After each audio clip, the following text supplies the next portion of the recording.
Folks, Black Star Network is here. Hold no punch I'm real revolutionary right now. Support this man, Black Media. He makes sure that our stories are told. Thank you for being the voice of Black America, Roland. Stay black. I love y'all. All momentum we have now, we have to keep this going. The video looks phenomenal. See, there's a difference between Black Star Network and Black-owned media and something like CNN. You can't be Black-owned media and be scared. It's time to be smart. Bring your eyeballs home. You dig?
Today is Thursday, October 26, 2023. Coming up on Roland Martin Unfiltered, streaming live on the Black Star Network. North Carolina's newly approved congressional maps by Republicans bring significant gains for the GOP, demolishing Democrats. We'll break down that particular map.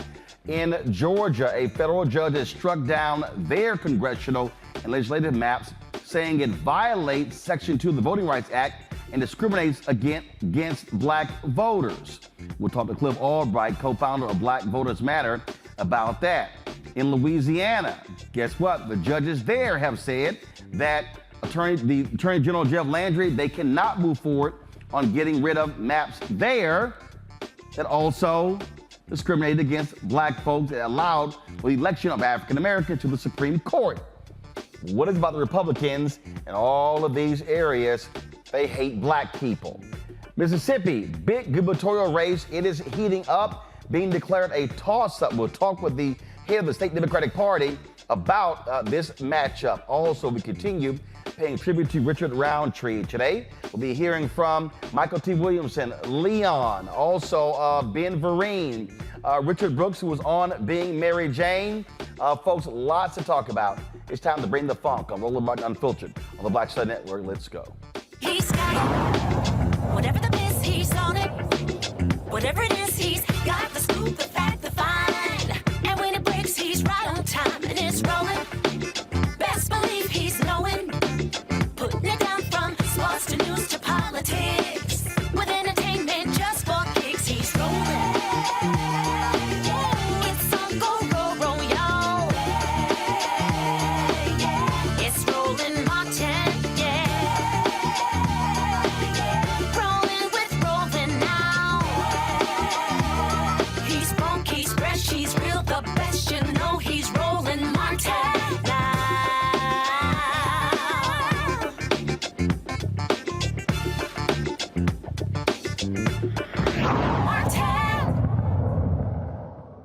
When the Republicans get power, they use it. North Carolina Republicans, who have been doing all they can to decimate black folks for the last couple of decades, approve new congressional and legislative maps that give them a huge advantage. Right now, there are 7 Democrats and 7 Republicans elected to the Congress from North Carolina.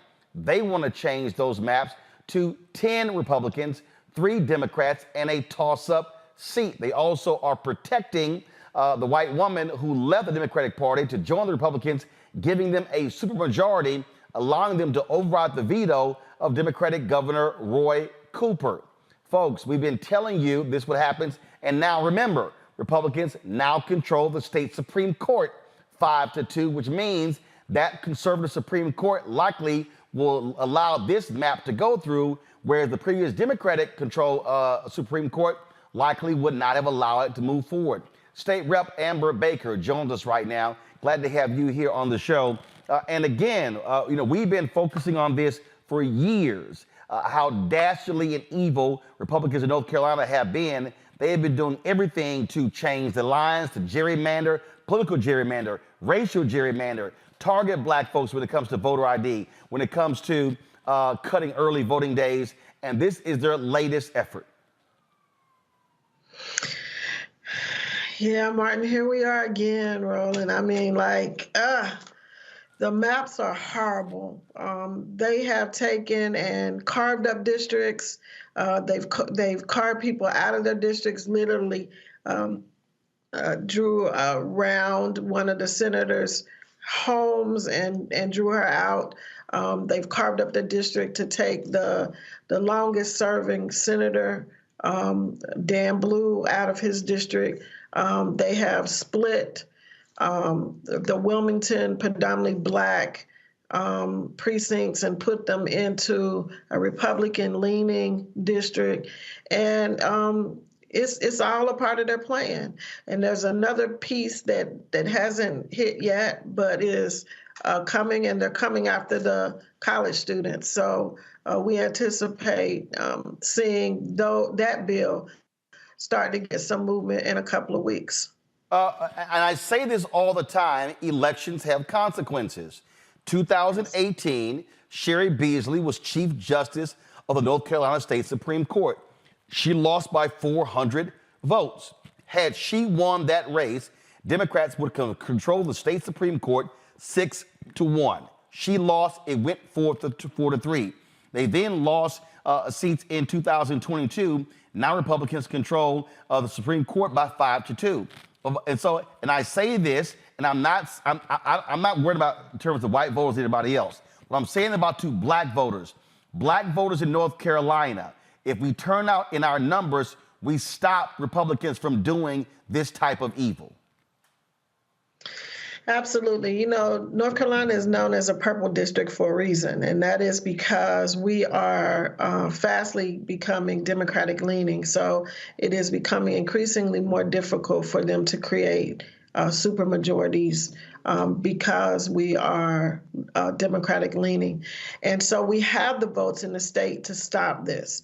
But whether or not people are motivated to get out and vote is a different situation. But extremely important that we find a way to motivate and push people to the polls. And don't forget, we have the voter ID laws now. Yeah. And so we have to make sure that people understand that now they have to go to the polls with an ID to be able to vote. So here's what we're now faced with. The Supreme Court has already said they have no say-so on political gerrymandering. And so now, the only thing that could happen there in North Carolina, if various groups try to see if these maps, like we've seen today in Georgia, we've seen rulings in Louisiana, Alabama, Florida, Georgia as well. If the courts rule that this violates Section 2 of the Voting Rights Act, that's the only thing really left, the racial gerrymandering issue.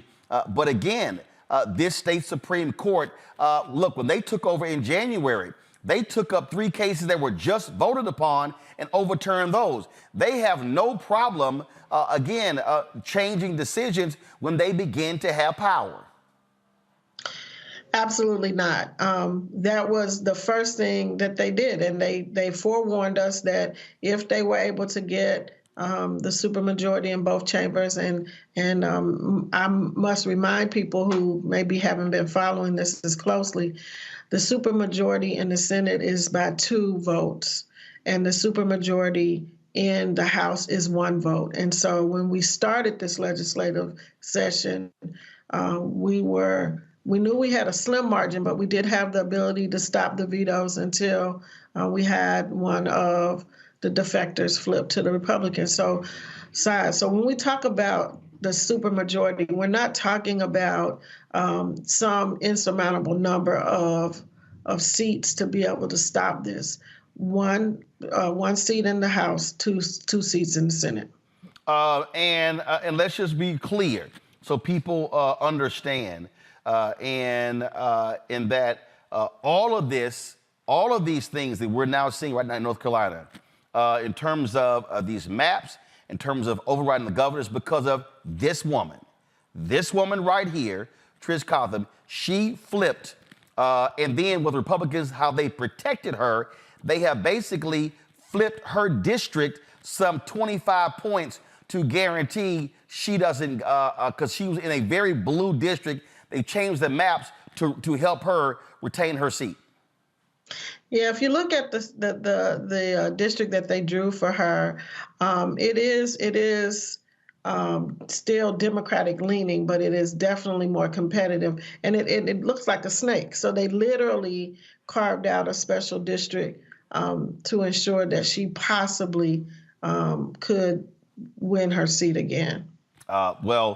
Again, this is why what I keep saying to everybody who's watching and listening, we cannot sit at home. There are consequences. When I talk about connecting the dots, if you don't vote in state representative races, then who controls the House? If you don't vote in state Senate races, who controls the state Senate? But also black voters, and look, those are legislative districts. But in statewide races, there is no excuse for black voters not turning out. And so if we turn out in numbers, we can control the state Supreme Court. We can control statewide offices. And that's really what's critically important. So the next elections, when are the next elections in North Carolina? Are they in 2024? Yes, we run every 2 years. So we filed in December. We adjourned yesterday until the end of November, but we have not completely closed out session. So that is why I'm thinking that there are some additional bills that they want to try to get passed before we actually. Are there any state Supreme Court races on the ballot in 2024? Yeah, there'll be 2 because we have Anita Earls, who is currently challenging and suing because they're trying to remove her from her seat. And we also have Mike Morgan, who has announced he will be running for governor. And so their seats, I think, will be up for 2024. So what you have, but right now Republicans have 5 seats, Democrats have 2. So basically in 2024, you're trying to protect those 2 Democratic seats. That's correct. Got it. All right then. Representative Baker, we appreciate it. We'll keep watching. We'll see what happens in your state. And again, I hope black folks there are paying attention because them sitting at home not voting does not help this situation. And can I just say this too real quick, Roland, is that, we fought for the seat that is currently being held by Kathy Manning. And that seat was as a result of them not, us as Black people not having fair representation. And so they had to create that district. Of course, she won it because, again, we were not strategic in putting forth the best candidate. So we canceled ourselves out. But they've completely demolished that seat, along with the seat for Jeff Jackson is gone. He announced today that he will not be running for re-election. He's going to run for Attorney General. And there was one other seat, too, that they just completely carved up their district and did away with the district. But Kathy Manning's district is really important because that was a seat that should have been held by an African-American, and that district runs primarily through Greensboro. All right, then. All right, well, we'll keep our eyes on the Tar Heel State. We appreciate it. Thanks a lot. Thank you. All right, folks, I'll come back. I'll break this down with my panel. We'll also talk about what's happening in Mississippi, in Louisiana, in Georgia. I keep telling y'all, okay, and I'm going to keep saying it until I'm blue in the face, until I'm red in the face, till I'm any other color but the color that I am. Black folks, those of us who sit at home and do not vote, this is why this is happening. We literally have untapped, unused power. That's how we can stop them, is when we use the right to vote. You're watching Roland Martin Unfiltered on the Black Star Network. Hi, I'm Dr. Jackie Hood Martin, and I have a question for you. Ever feel as if your life is teetering and the weight and pressure of the world is consistently on your shoulders? Well, let me tell you, living a balanced life isn't easy. Join me each Tuesday on Black Star Network for A Balanced Life with Dr. Jackie. We'll laugh together, cry together, pull ourselves together, and cheer each other on. So join me for new shows each Tuesday on Black Star Network, A Balanced Life with Dr. Jackie.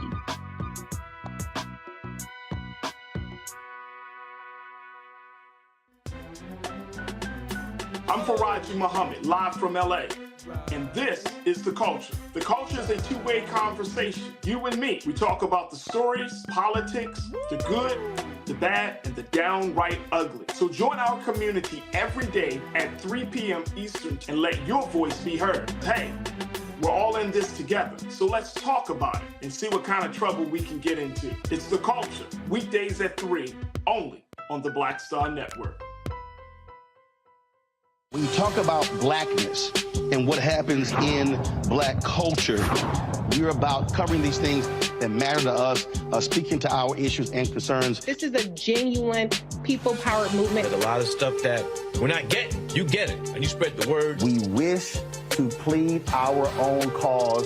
Too long have others spoken for us. We cannot tell our own story if we can't pay for it. This is about covering us. Invest in black-owned media. Your dollars matter. We don't have to keep asking them to cover our stuff. So please support us in what we do, folks.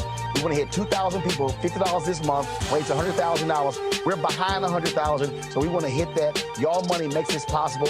Checks and money orders go to P.O. Box 57196, Washington, D.C. 20037-0196. The Cash App is $RM Unfiltered. PayPal is R Martin Unfiltered. Venmo is RM Unfiltered. Zelle is RolandS.Martin.com. What's up, everybody? It's your girl, Latasha from the A. And you're watching Roland Martin Unfiltered.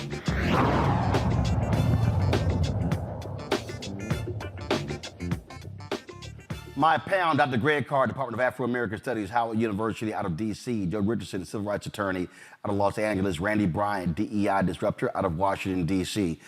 Joe, real simple, when we talk about what was happening here, we better understand that this is an all-out assault on black people. And I had some black people who say, well, Roland, what about everybody else? I don't give a shit about everybody else. I'm talking about us. The numbers don't lie. If we actually vote at anywhere from 65 to 75% of our eligible numbers, we sweep races. They're not even close. Right, and that's one of the issues that folks have to be cognizant of, the whole idea that if we actually show up in numbers, see, the suggestion is that in the South, in these certain places, we actually don't have the numbers to play. And that's absolutely a lie. That's false. And so people have to stop accepting the suggestion that their vote doesn't count. And here's the second thing. There's this irony in all these southern states that these demographic changes are going in our direction. They would make North Carolina more democratic. They would make a lot of these states and a lot of these areas more democratic. However, the drawing of the maps takes you into the other direction as if that's where the demographic is going. But no, actually the demographic, we're getting darker.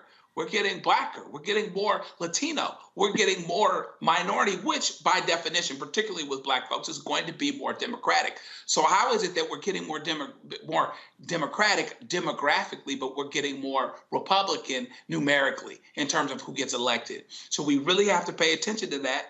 And we have to go and vote with urgency. My concern is that 4 years ago, you had the urgency because you couldn't go to leave, go to the house, go to eat, go to do those things. A lot of times when we get caught up in our day-to-day thing and we're struggling, maybe we don't underscore the urgency, but actually that's what creates the urgency. And here's the whole deal, though. I don't want to hear. I don't want to hear bitching after the fact, Randy. I don't. Bottom line is this here: when you don't show up and then they get power, people are like, man, it's a damn shame what they did. Yes, because we didn't show up. Right. We didn't show up. And we need to be angry now.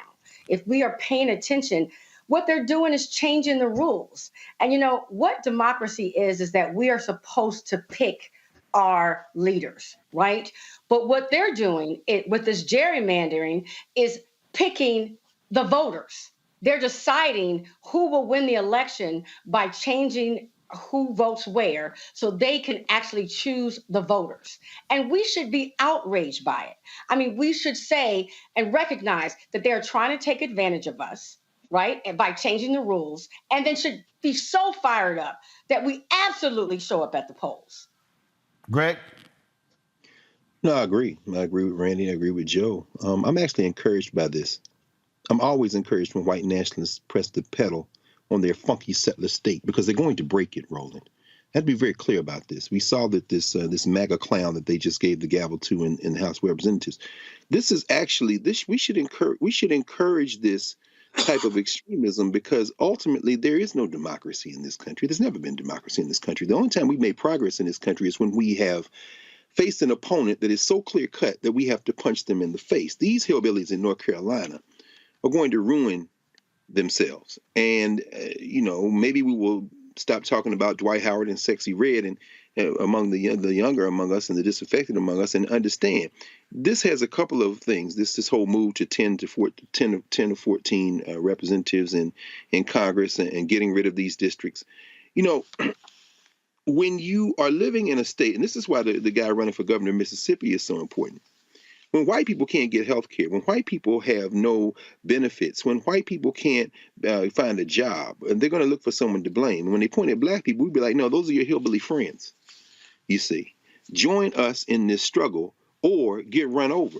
I think we have to have bright lines drawn. We've gotten a little too comfortable in this country. And so I encourage the hillbillies, I encourage the white nationalists to continue to put the pedal to the metal, because when you break it this time, we're going to roll over you like the ocean. I have to believe that that's the next step in this. They have to make it so bad that we will finally act together.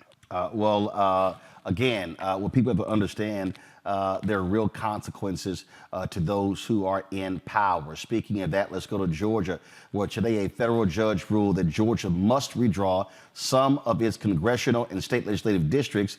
U.S. District Court Judge Steve Jones ruled that voting map violated the Voting Rights Act Section 2 and was racially discriminatory against minority voters in the state. In his more than 500-page opinion, Judge Jones gave the state until December 8th to draw new maps before he would appoint someone else to do it. Sounds very similar to Louisiana. Sounds similar to Alabama and Florida. And we could keep going. Cliff Albright, co-founder of Black Voters Matter, joins me now. Cliff, you sent me a text when the ruling came down. Huge victory for you guys and your lawyers. And again, what people need to understand, this is the Republican Party despising black people. This is not just Georgia. This is state after state after state where the Republican Party is deliberately trying to reduce black power, minority power. Exactly. I mean, they're trying to reduce our power, which impacts our communities. But, you know, it's not just our communities, because their attack on our communities, on our districts in these states, and you named several of them, right? Alabama, Louisiana, just talking about North Carolina, here in Georgia, Florida, arguably, not even arguably, factually, control of Congress right now hinged on the fact that you had all these districts impacted by white supremacy and voter suppression and racial gerrymandering. Like there's no doubt about it. We'd be dealing with a different Congress right now. We wouldn't have been sitting watching this farce that they've been doing for the past couple of weeks, where they don't even have a Speaker of the House. We'd be able to take action on a range of issues, including issues that concern our community. So what's happening with this racial gerrymandering impacts us most harshly, but it really impacts the entire country, and they know that, right? That's part of what the purpose is. They are using us and our communities and our districts as pawns in order to maintain white supremacy and their control of power. And this is what, again, by them controlling the legislature, having supermajorities, and so by the Democrats not even controlling either house, they can do what they want. If you had split governance, let's say Republicans control the Senate and the governor's mansion, but Democrats control the House, and all of a sudden you don't have that. So for instance, in Virginia, right now, Dems control the state Senate, Republicans control the House, they have the governor's mansion. If black folks turn out and others turn out and flip 3 seats in Virginia in a few weeks, then Virginia gets a black Speaker of the House, and now all of a sudden Republicans can't simply run the table. That's exactly right. You know, we focus a lot on the congressional redistricting, right, and the congressional representation. But as you just pointed out, what happens in these states, in these state legislatures is absolutely critical. I mean, at the end of the day, it's those state legislators that, in fact, drawing the maps that impact both Congress as well as the state legislatures. And whether or not there's these trifectas where the other side controls all three, the governor's mansion and both houses, both chambers of the legislature, or whether you have this mixed government that you were talking about, that means something, right? It means something for being able to block the worst of the legislation. Even in situations where maybe they control both of the chambers of the legislature, but you're able to capture the governor's mansion. That's the battle that's going on right now in Mississippi, where they have supermajorities in the legislature. But if you at least had the governor's mansion, then that governor could actually block the worst things that they're trying to do, and maybe even slide through some good stuff. And so we've got to recognize that what happens at all of these levels of governance, right? Federal, state, and local, and then within those levels of governance, what happens at the different branches of government, the executive as well as the legislature and the courts, because keep in mind, as y'all were just talking about, it's the control of the North Carolina Supreme Court, which switched recently, that has even enabled them to go back and undo previous decisions and open up the door for this racial gerrymandering. So we have got to be committed and focused on and raising awareness about all three of the branches about all levels of government, federal on down to municipal. That's the call that we have, right? That's the responsibility that we carry. We can't just pick and choose, like, I only care about top of the ticket, I only care about this. We've got to be engaged up and down about all the levels of governance, all three branches, in order to be able to control our political destinies and control all these issues that impact our jobs, our income, our health care, our education, and all of that. It depends on all of these levels of governance. And again, fighting the courts is one thing, but then folks then turning around and showing up is another. We're going to talk about that when we discuss Mississippi up next. But here's a perfect example. Go to my iPad, Anthony. And so this here is the breakdown of voters in North Carolina. Okay, and so this is broken down, folks. By so you see, I'm gonna go. Let me see over here. Let me see. Let me do this here. All right, I'm gonna go to. So as you see here, here's a perfect example. So these are all the counties. So on the far right, you see what the totals are. So you see 112,000 in these are alphabetical order. Then you see 23,000 there, black voters. And you go to the next. Let's say you go to the next large one. 16,081 total people. Black people make up 6,000 people in that county. Let's see here. If you go down to another one, 152,000. You see right at the top, black people are 30,000 alone there. Then if you go down here to, let's see, this one county that's 210,000. African Americans are 84,000 in that particular county. You go to this one right here where we're 232,000 total people in that county. Black people are 72,000 people in that county. The reason I'm saying that, and we're going to discuss this with Mississippi next, because Cliff, we're talking about turnout. Yeah. Too many organizations and entities are just trying to be so broad. I keep saying, no, you got to go down so granular down to the precinct and literally say, okay, in this precinct, there's 700 eligible voters. They're on the rolls. In the last election, 80 turned out. So that means if you're an organization, we need to be knocking on those doors to go after the 680 people who did not vote. And so then you also have the racial data. And so when I think back to Mississippi in 2000, when Cindy Hyde-Smith ran in a special election against Mike Espy, he lost by 65,000 votes. There are more than 100,000 black people who didn't even vote in the election. So Espy actually could have won. So we ain't talking about just even poor white folks. We're talking about black folks as well. We have to understand that when we sit at home, when we check out of elections, we literally are letting those who are oppressing us be in control.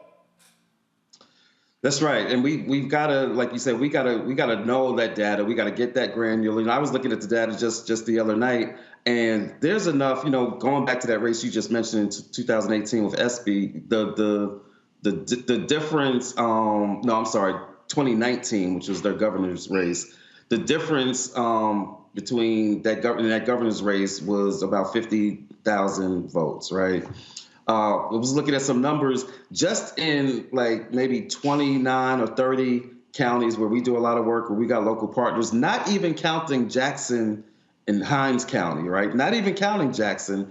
There's enough black folks. If we increase turnout, just by like 10%, if we get to the Espy levels, right, and maybe a little bit more, but if we get to the Espy levels, just in those 29 predominantly rural counties, that can be the difference, right? It's right here. It's right here. These are the results in 2019.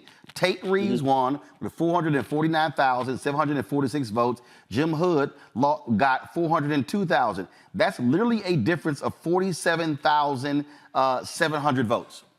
That's right.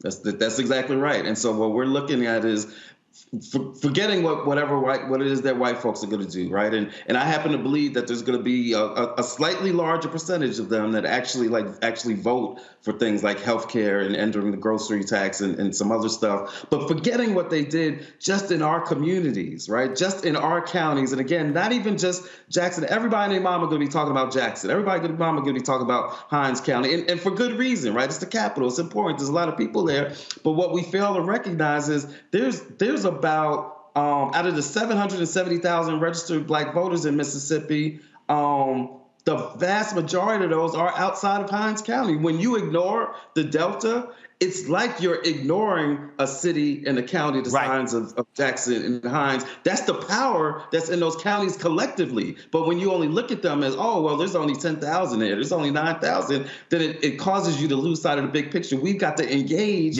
in those counties. We got a door knock, we got a phone call, we got a text. We can't just be about, just like in Georgia, you can't win Georgia just by focusing on Atlanta. Atlanta's important, but if you do that, that is a losing strategy.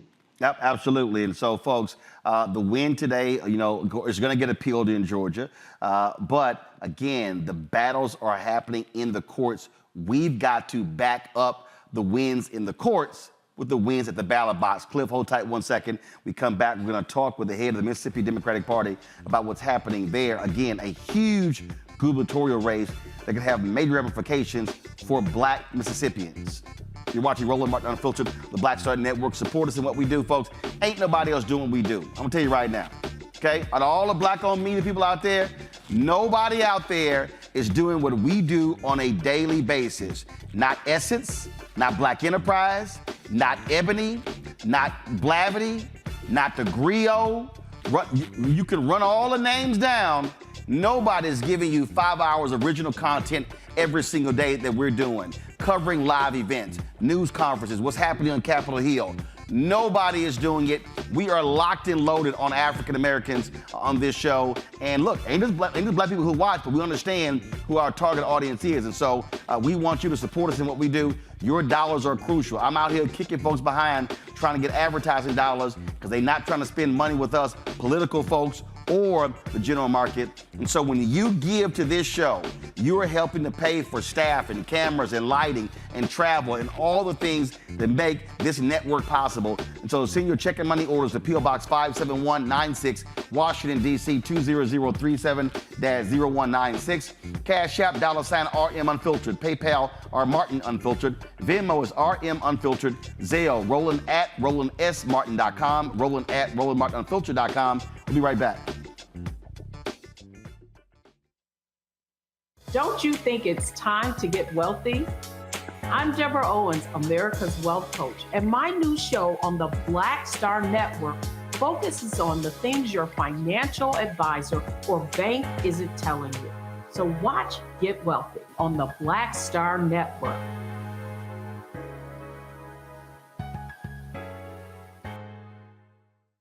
Pull up a chair, take your seat at the Black Table with me, Dr. Greg Carr, here on the Black Star Network.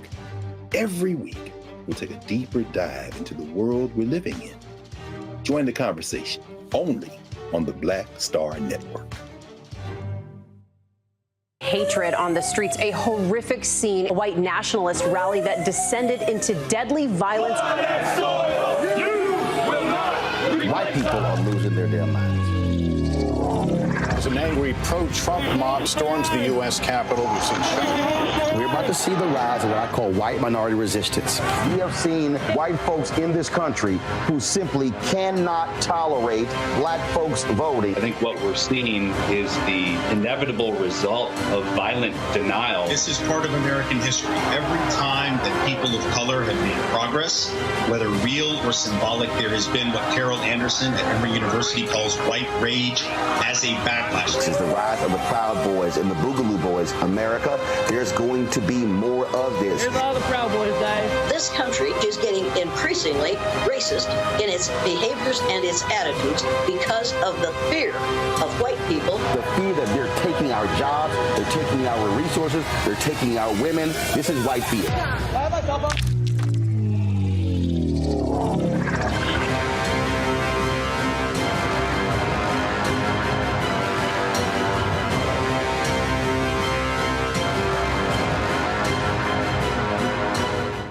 Hello, I'm Paula J. Parker. Truly proud on the Proud Family, louder and prouder on Disney+. And you're watching Roland Martin Unfiltered.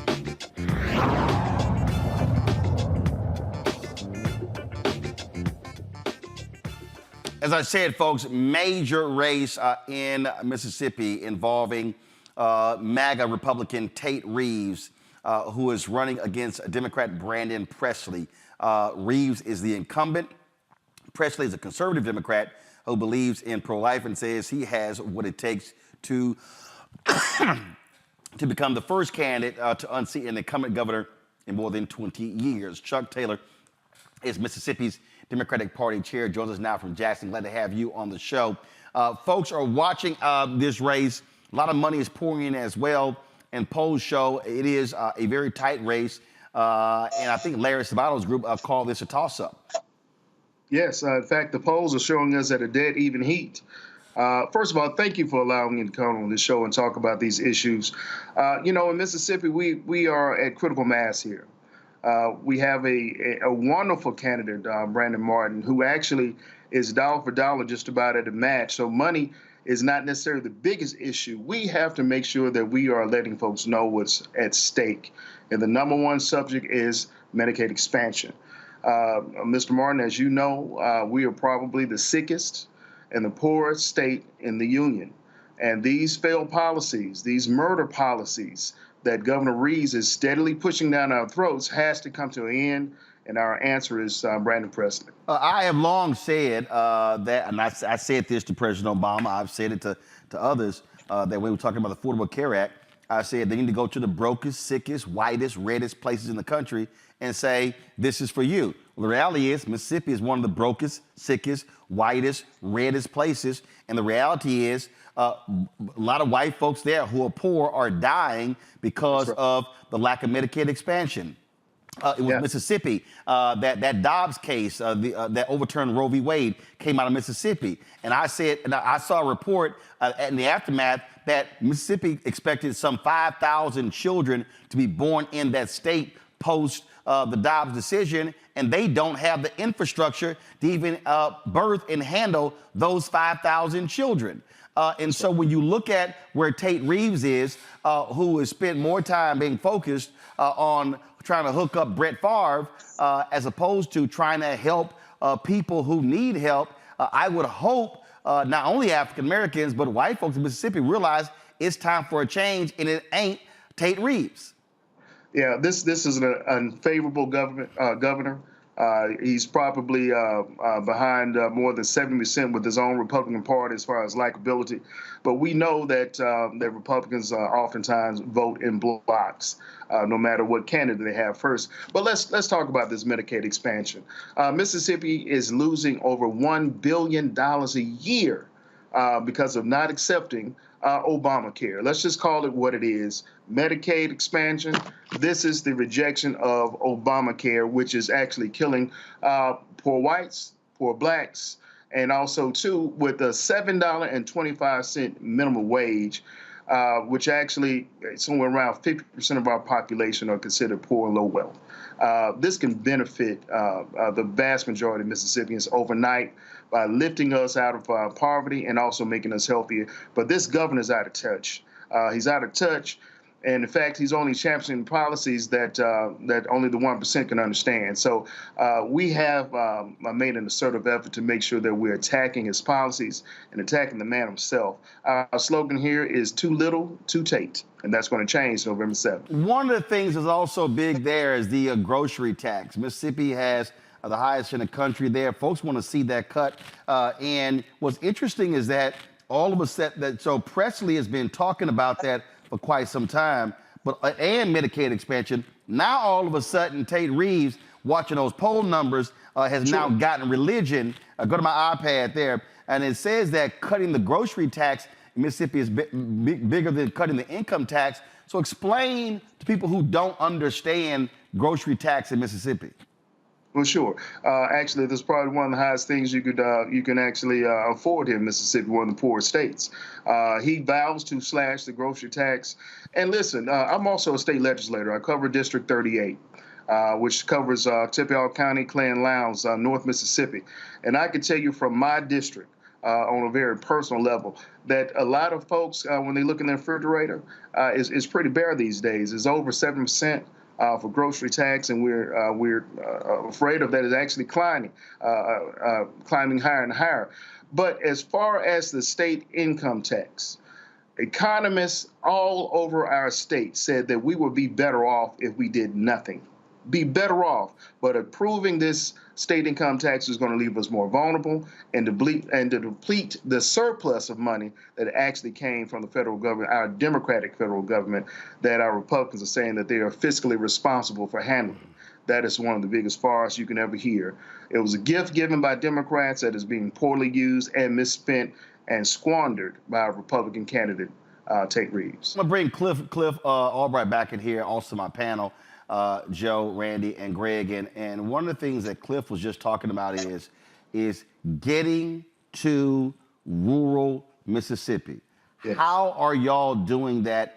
Getting to those small towns, especially where a lot of black people are, to let them know that their vote can make a difference. And in the blackest state in the union, you could actually see a change and break the Republican lockhole on the governor's mansion. Sure. Well, you know, it's very simple. Grassroots is what Democrats have to do. We have to return back to the county level, dealing with our county chairs, and also do civic engagement, so folks understand that we have not been in control in the last 15, 20 years. We have not, as Democrats. But we are making sure that we're willing to organize around the policies that we believe in, such as minimum wage increases, such as health care, and make it personal to everyone out there, to our very poor and low wealth individuals who could be our largest voting bloc. We got to engage them, and we need to do it now. We have to do it now. I've been on the job for about 100 days now. And in that period of time, that's exactly where we started. Not from the top down, from the bottom up. And we're pressing every day to make sure that we're reaching people in the furthest parts of the state to understand, so they can understand that their votes does count and it does matter, especially in this election. Cliff?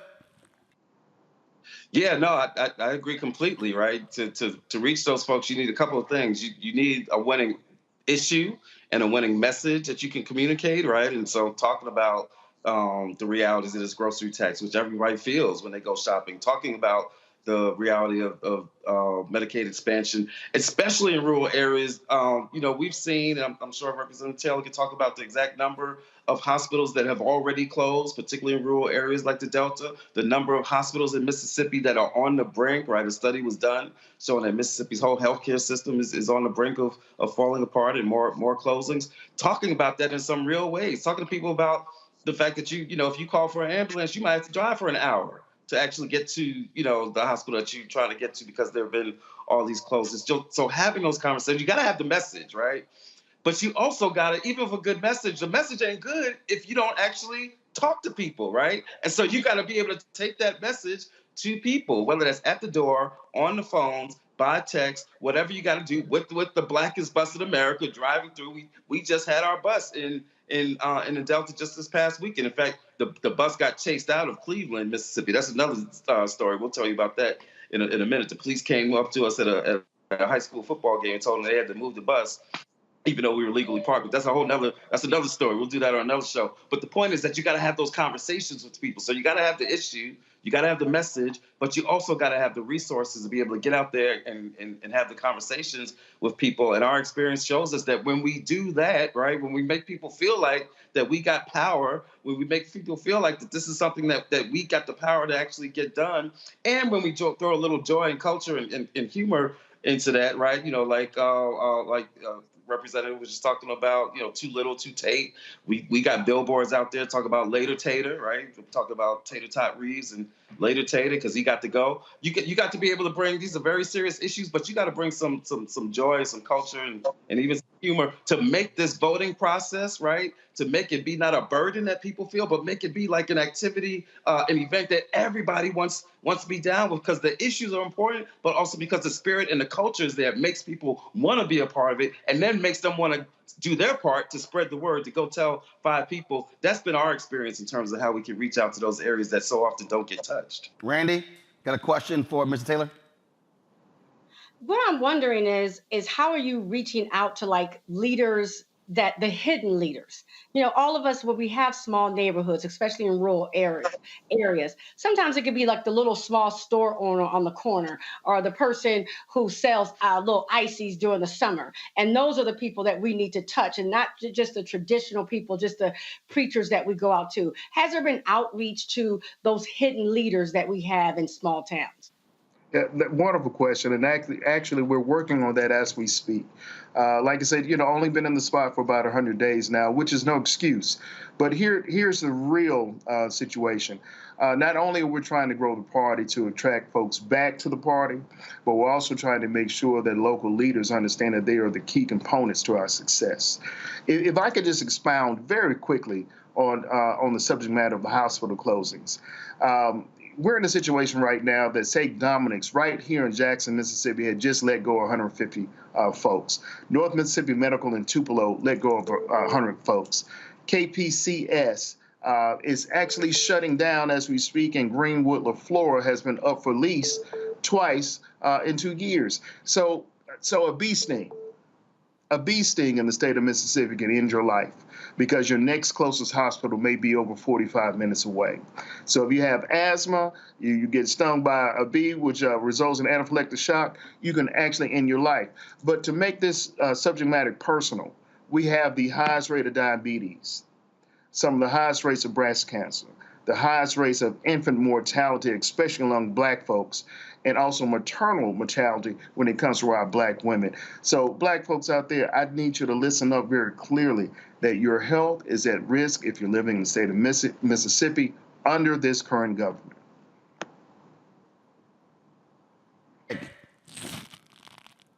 Greg, your question. Thank you, Roland, and thank you, Brother Taylor.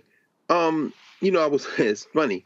I was watching candidate Presley campaign at Alcorn's homecoming in Jackson State, and saw the clip that was posted on social media when the DJ interrupted him and said, "You come back here next year, right?" He said, "Yeah, I'll be here." He's well known in northern Mississippi, and I guess when I'm reading, central Mississippi and southern Mississippi may be a bit of a challenge in a state that's 40% Black. How important has his campaign strategy been to not try to chase some of these, perhaps these invisible white voters, but to really lean hard into really engaging the Black community? I found his interaction terribly effective, but I know it from 1,000 miles away. So how important has his campaign strategy been in this work? Brother, this is probably the missing piece. We've had other candidates run in the past, and they've been looking for this elusive unicorn. That's what I call it, that 15% crossover. And I call them unicorns because you just can't really find them when the rubber meets the road sometimes. Now, we do know that you're going to have Republicans in this race vote for Brandon Presley, and we're proud of that. But the real issue is simply this. You know, once we talk about Black voters, we know that he put in over $2.5 million in Black turnout. That's unprecedented, especially with the type of divisive policies that we've had in the state. So $2.5 million going to turn out the Black vote. He's just about been on, if I'm not mistaken, on every HBCU campus, driving out the vote and let young Black folks know where they stand in his government and with his policies. But it is critical that you tap into that 40% Black vote. Ladies and gentlemen, I purport to you simply this: without Black folks, without our base turning out, all of these Democratic campaigns are in the toilet. So we have to engage Black folks at every level and make sure that not only they're engaged as far as just from the voting standpoint, but also from a participatory standpoint, where we know that our messaging, that our words carry weight, and we believe that we have a candidate that actually is listening and showing that through action, and that he'll continue to do that once elected. Before I go to Joe, I got to get your thoughts on Tate Reeves trashing the endorsement of Brandon Presley by Morgan Freeman by calling him an out-of-touch Hollywood liberal when he lives in Mississippi. Mm-hmm. Yeah, Leland, Mississippi. Morgan Freeman is one of our greatest success stories to come out of the state of Mississippi. An icon, an actor that everyone knows. He's timeless, he's ageless, but because he endorsed Tate Reeves, all of a sudden now he is vilified. And that is the same type of Trump politics and the same type of politics that our Republicans in the state of Mississippi has used for a very long time. Anytime that they support us, they make sure that they crucify them. But nowhere in the world could anyone look at his record and say that Tate Reeves has been supportive of minorities, period. And I think that actually resonates very well with black folks, because we know that sincerely that through his policies. And listen, Mr. Martin, you've covered House Bill 1020. You've covered his divisive politics. You've covered the Jackson water crisis and things of that nature. And you understand very clearly that this sitting governor does not care. He's very concerned about, and listen, if I could just say this very quickly, we have 122 members of the House of Representatives, but actually people think we have 123, that 123rd being Alec. And we know that Alec is writing more policies here in the state of Mississippi than any Republican legislator.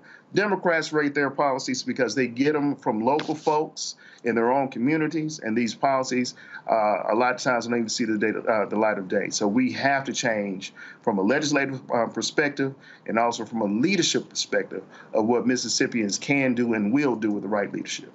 Joe, go right ahead. Brother Taylor, how empowering is it, and is the message really getting out to those in Mississippi that they can really take ownership and really get in the driver's seat as it pertains to what happened with this Dobbs decision to the country, but through and to them? How well is that resonating with people, and how can those of us that are outside of the state be helpful? Well, the Dobbs decision, to be quite frank, I don't know if it polls. Everyone looks at national polls.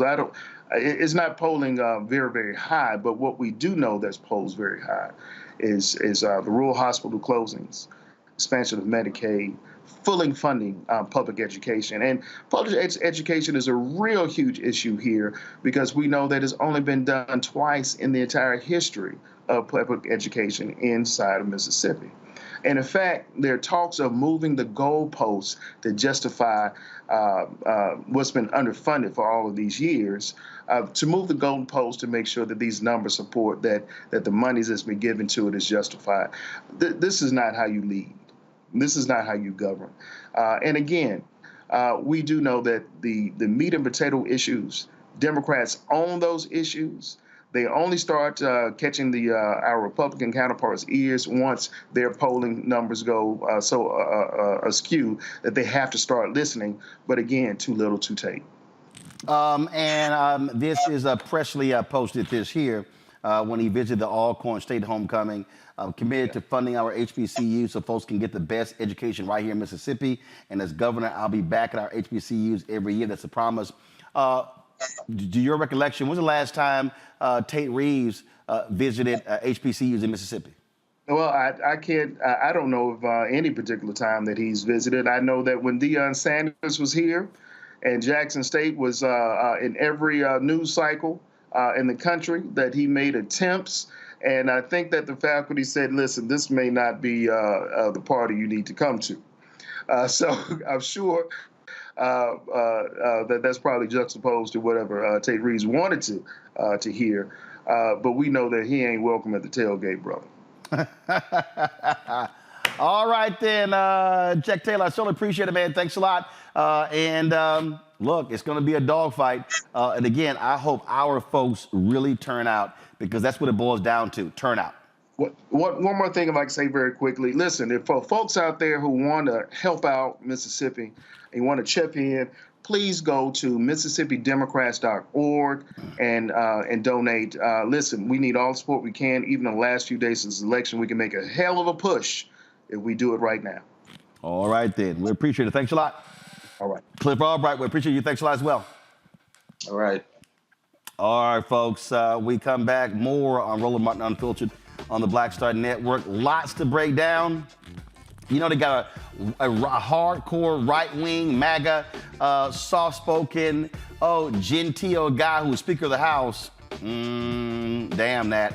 We look at exactly what the record says. We'll talk about that next as well. You're watching Roland Martin Unfiltered on the Black Star Network. Back in a moment. I'm Dee Barnes, and next on The Frequency, we talk to award-winning screenwriter and director Chanel Dupree about her film, You Think You've Grown, the adultification of young Black girls. This is a conversation that all women can relate to. This woman was like, oh my God, you know, I went through this when I was a kid. She wore something, it was a maxi dress, but the way it fit on her body, this female teacher thought that she looked too grown and spun her around in front of a male teacher and said, do you think she looks grown, right? Oh my God. So that's next time on The Frequency on the Black Star Network.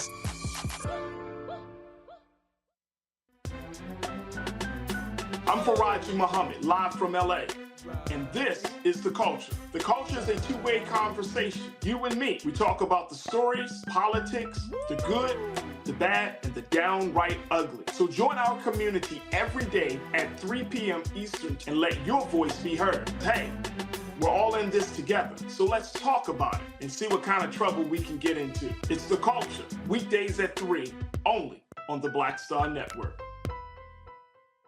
Hi, I'm Dr. Jackie Hood Martin, and I have a question for you. Ever feel as if your life is teetering and the weight and pressure of the world is consistently on your shoulders? Well, let me tell you, living a balanced life isn't easy. Join me each Tuesday on Black Star Network for A Balanced Life with Dr. Jackie. We'll laugh together, cry together, pull ourselves together, and cheer each other on. So join me for new shows each Tuesday on Black Star Network, A Balanced Life with Dr. Jackie.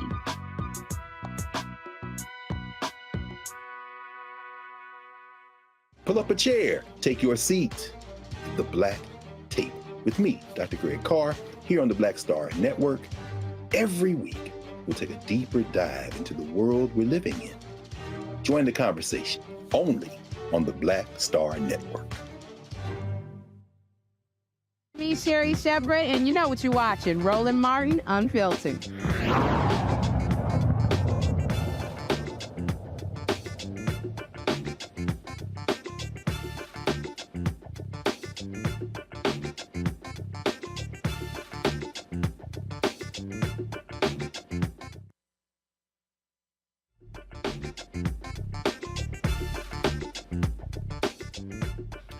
Louisiana Republican Mike Johnson, he's the new Speaker of the House. Oh, they're talking about how nice and gentle he is, but he is hardcore. He is hardcore MAGA. He was an election denier, a leader in that front. He is anti-LGBTQ. He is a Christian fundamentalist. He is someone who, again, comes off as a nice guy, but the reality is he is no different than Jim Jordan, Marjorie Taylor Greene, and the rest of them. And that's really what, Greg, what they're trying to do is sort of like with Mike Pence, to come across as genteel, calm, nice demeanor, love talking about his faith. But the reality is he is someone who is not going to be on the side of Black people. No, he's not, Roland. And, and just connecting this to the string of voting rights conversations that are being held down. And, of course, we're going to see this North Carolina grab end up in the courts. John Roberts, remember when John Roberts was appointed to the court? He was not a known quantity either. And like this Mike Johnson, a kind of pedestrian name, white man, and he has wreaked havoc on the federal courts. But you see now they've begun to pump the brakes at the Supreme Court. Certainly the Alabama decision, the Milligan decision, kind of paved the way for what we're seeing now with the conversation in Georgia, the rulings now in Georgia, and so forth. And I think North Carolina may go that way ultimately. I'm putting that in context of what's going on with the legislative branch. Mike Johnson is a hardcore, as you say, MAGA. He is much worse than Jim Jordan, because unlike Jim Jordan, this guy is a constitutional lawyer. He wrote a long brief trying to justify legally overturning the election of 2020. He was, and he has been named, he kind of characterized as the architect of that work. And in the election of 2024, no doubt he would attempt to steal that election as well. I'm saying all that as a prelude to this. The Matt Gaetz wing of the White Nationalist Party, Republican Party, is triumphant. They got everything they wanted. This is Jim Jordan with a coat and tie and a law degree who he actually practices and uses. Mike Johnson is straight out of the 19th century. He's straight out of The Handmaid's Tale. And at a time when the federal courts, at least the Supreme Court, seems to realize that this thing they broke beginning with Citizens United that is now spun almost out of control, they're trying to put it back together. This legislature is now going for complete broke. Mike Johnson looks good today, but Roland, as you know, and as you know better than most, wait until he has to try to pass something through that Congress. And that's when we're going to see the same thing we saw with Mike McCarthy, because there are no moderates in the White Nationalist Party at this point. They are all as a block, but you're going to see when Mike Johnson has to step up that way, you're going to see the true Mike Johnson. Very simple, Randy. Don't let the smooth talk fool you. Yeah, you know, something I say to people all the time is racists can be very polite. Racism could even come off politely. So don't be fooled just because he's not walking around with overalls, you know, chewing on a corn husk, saying the N-word, right? Like, this is a slick man who believes that women are only for breeding, and that the world should be run by white, heterosexual Christian men, period. And that's who he's for, and that's what he has always been clear. That's who he's for. That is who he's going to protect, and everything he does is going to be in their favor. So it's people should be scared, right?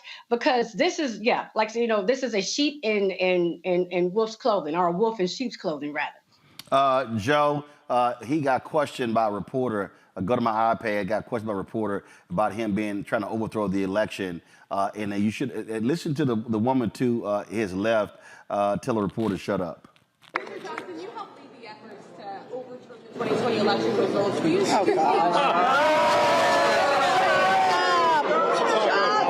Next question. Joe, he shook his head. They all said no, but he did.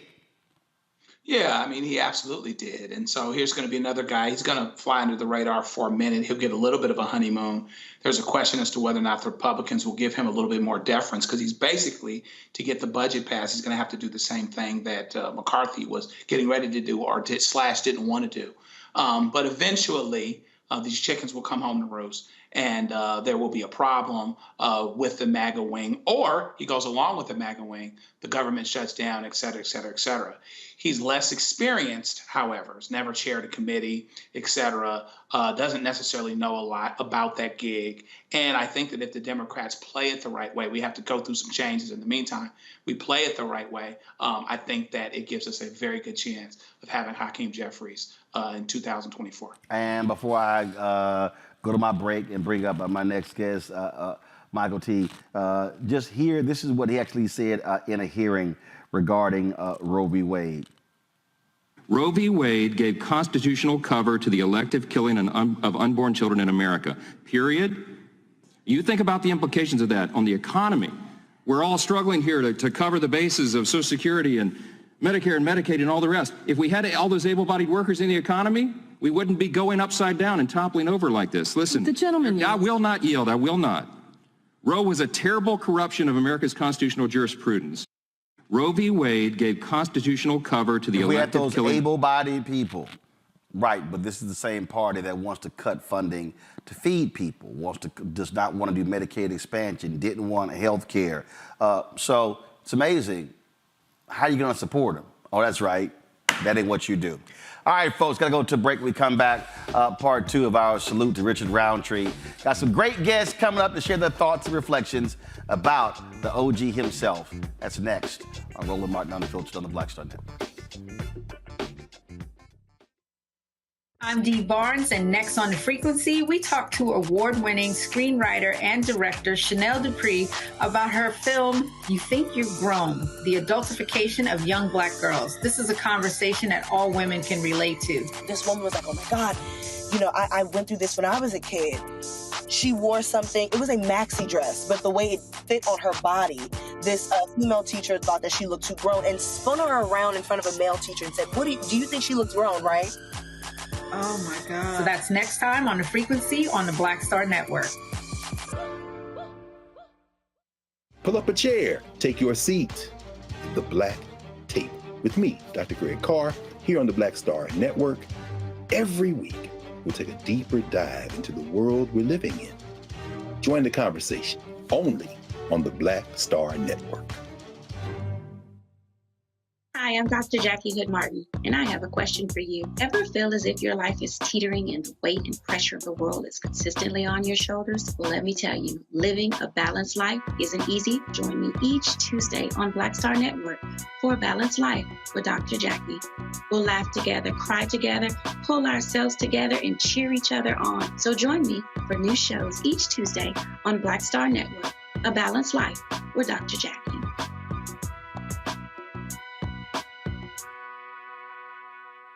Bruce Smith, creator and executive producer of The Proud Family, Louder and Prouder, and you're watching Roland Martin Unfiltered.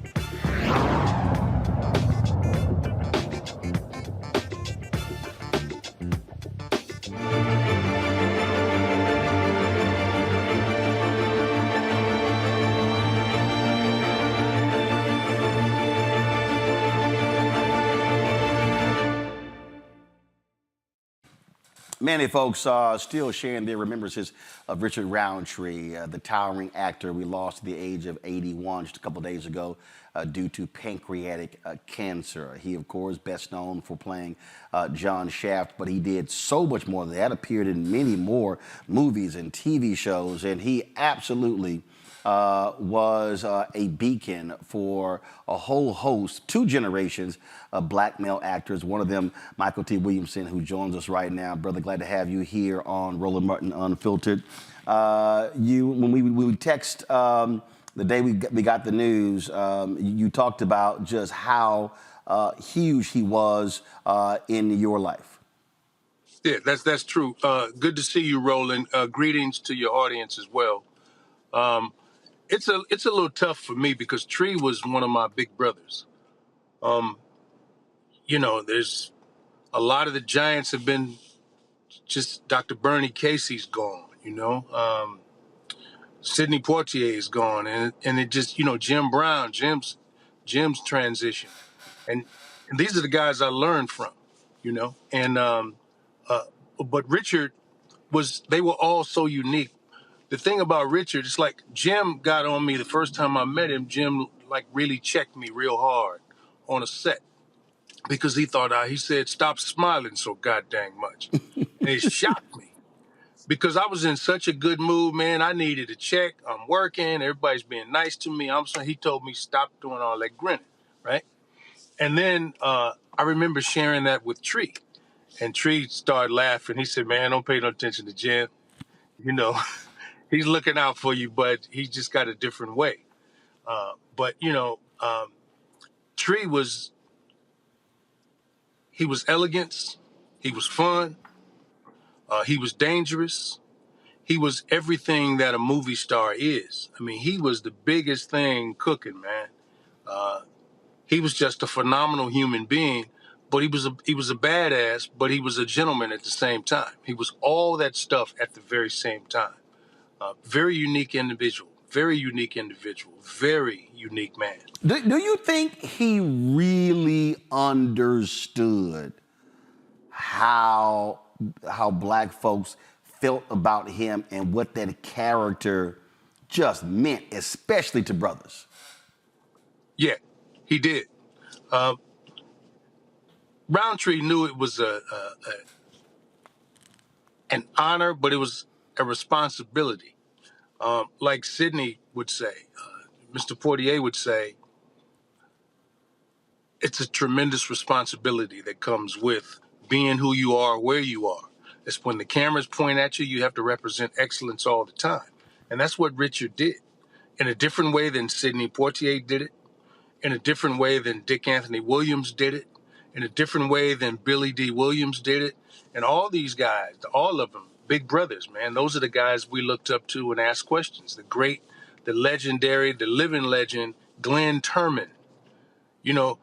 I learned how to hit a mark and how to stand in my own light, following Glenn around, going to the store, picking up potato chips and bringing them back. Whatever Glenn wanted, I went and got it for him. Richard was that to a whole lot of us as well, I just look at these filmmakers, man. It's, oh my God. I'm overwhelmed. It's a little tough right now. I was trying to get Glenn to come talk to you, but he's not ready. Well, yeah, I texted Glenn the other day, and I knew how close they were. I didn't ask him, but we live streamed Richard's 80th birthday party, and we ran the interview that I did with Glenn talking about him. But I knew it was going to be too tough for him to talk about losing Richard. Yeah, well, I was on the road as I am now, so I wasn't able to get together with all the cats who went and saw him a few days before he transitioned. But I know that they had a cigar together and were able to lift his spirits a bit. And a couple of days later, we all got word that he had made his transition. I can't thank Richard Roundtree enough for the way that he represented himself as a man, but also the way he represented us as a people. He and Muhammad Ali were the two men who told me that no matter how high you go, you'll always be a nigger in the eyes of some of these people. And I had a problem with that. The first person to tell me that was Muhammad Ali. And then Richard Roundtree told me the same thing. And I didn't want to accept it. I figured that everybody wouldn't look at the industry, wouldn't look at me the way that they thought, the way that Tree and all the other brothers had been treated, Fred Williamson and so on. But it's true. You'll always be black. Embrace it. As much fun as it is being black. Yep. It's like now there's a lot of people who want to be black. They just don't want to give up the white privilege. They lay in the sun and tan and all this stuff. But it's a different set of rules for other folks than there is for us.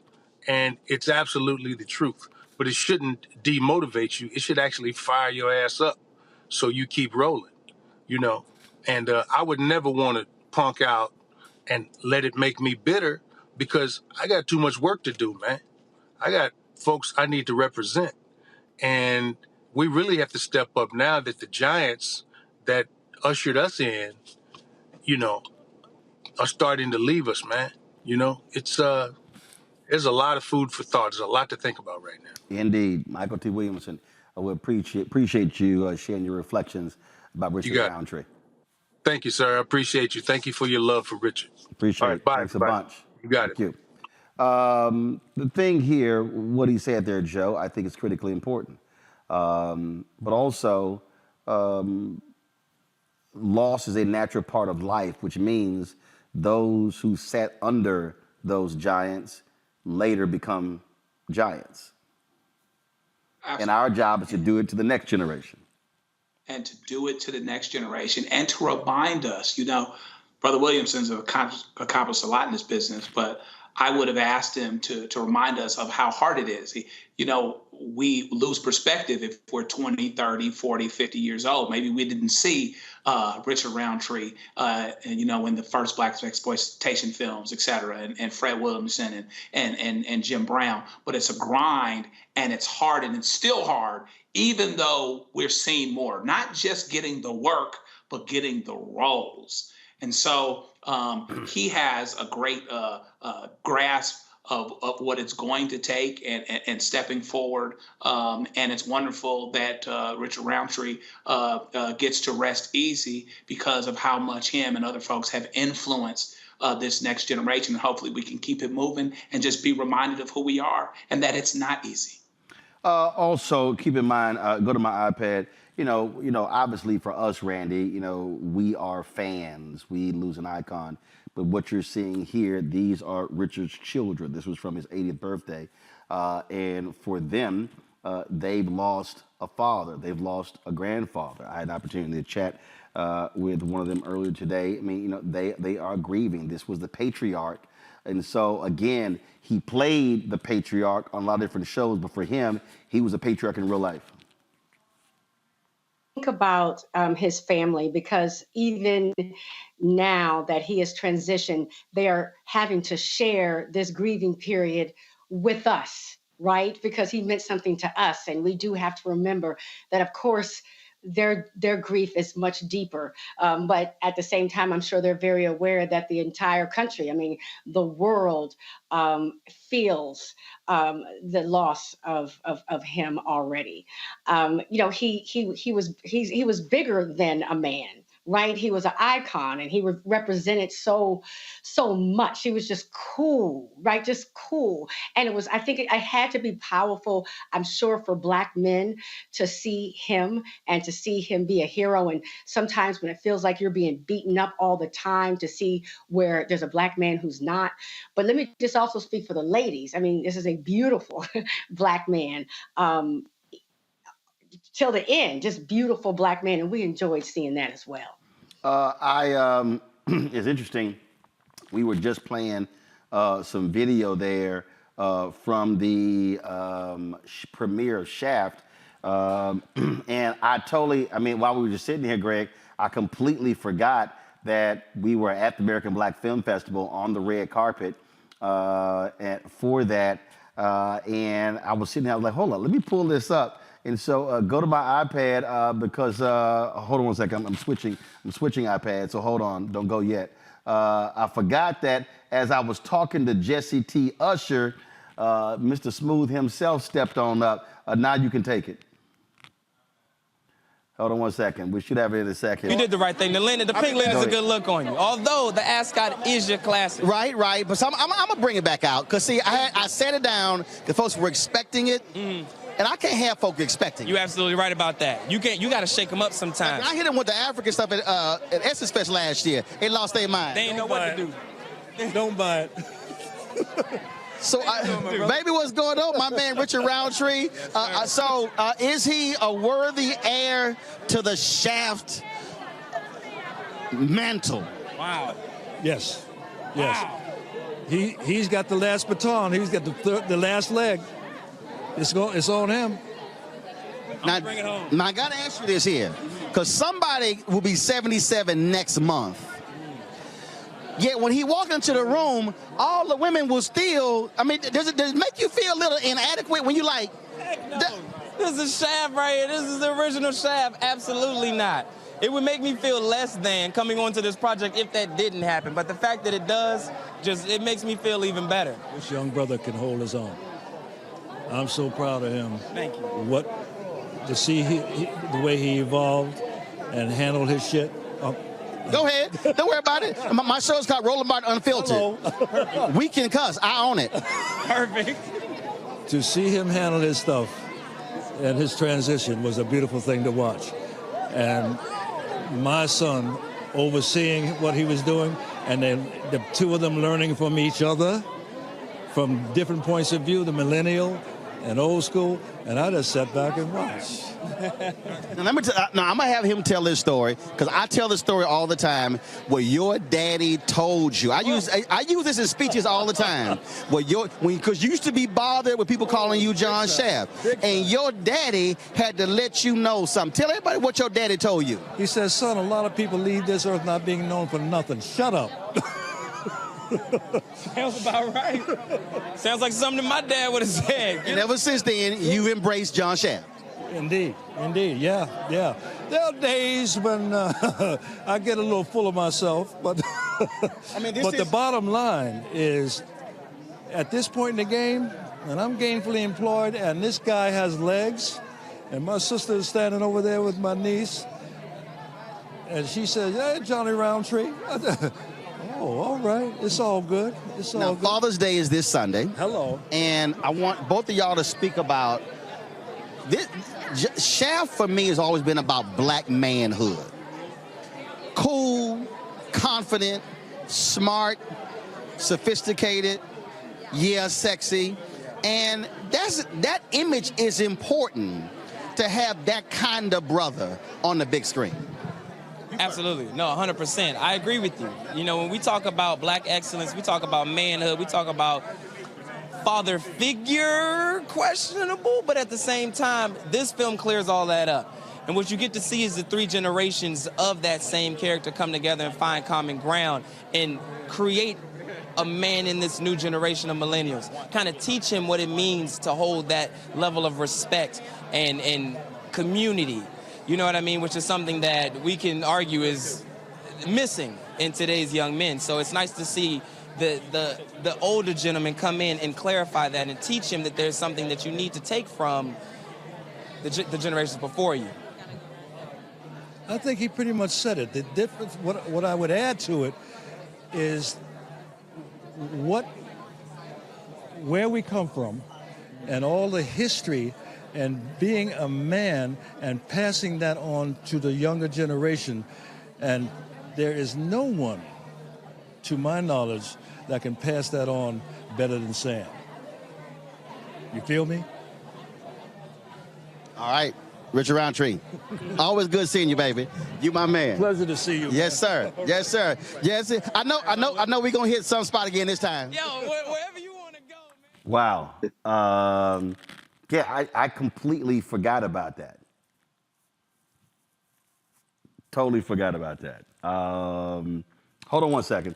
I'm going to go to a break. We're going to come back. I'm definitely going to get Joe's comment, Greg's comment. Miguel Nunez is up next, bottom of the hour. Leon is going to be joining us, but also Mark Curry is going to be joining us, where he said, I personally picked Richard Roundtree to play my daddy on Hanging with Mr. Cooper. Folks, you're watching in retrospective. Celebrate the life and legacy of Richard Roundtree, now an ancestor at the age of 81, right here on Roland Martin Unfiltered on the Black Star Network.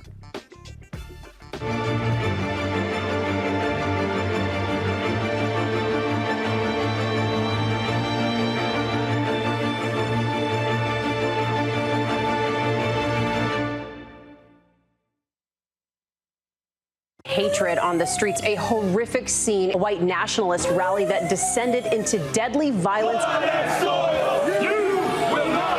White people are losing their damn minds.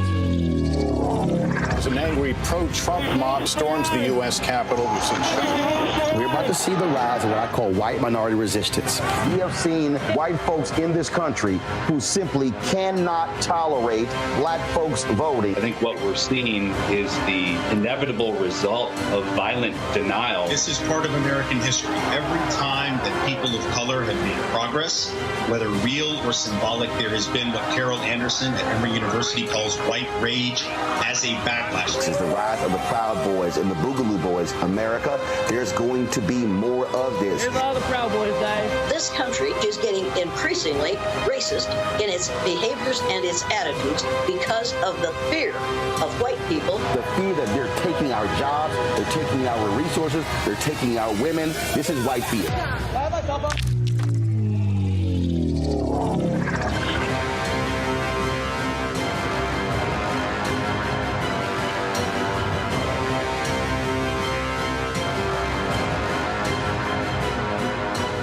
Don't you think it's time to get wealthy?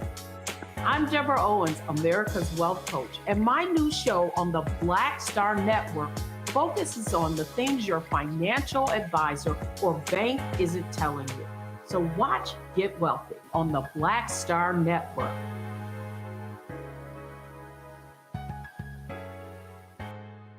Hey, what's up, y'all? I'm Devon Franklin. It is always a pleasure to be in the house. You are watching Roland Martin Unfiltered. Stay right here.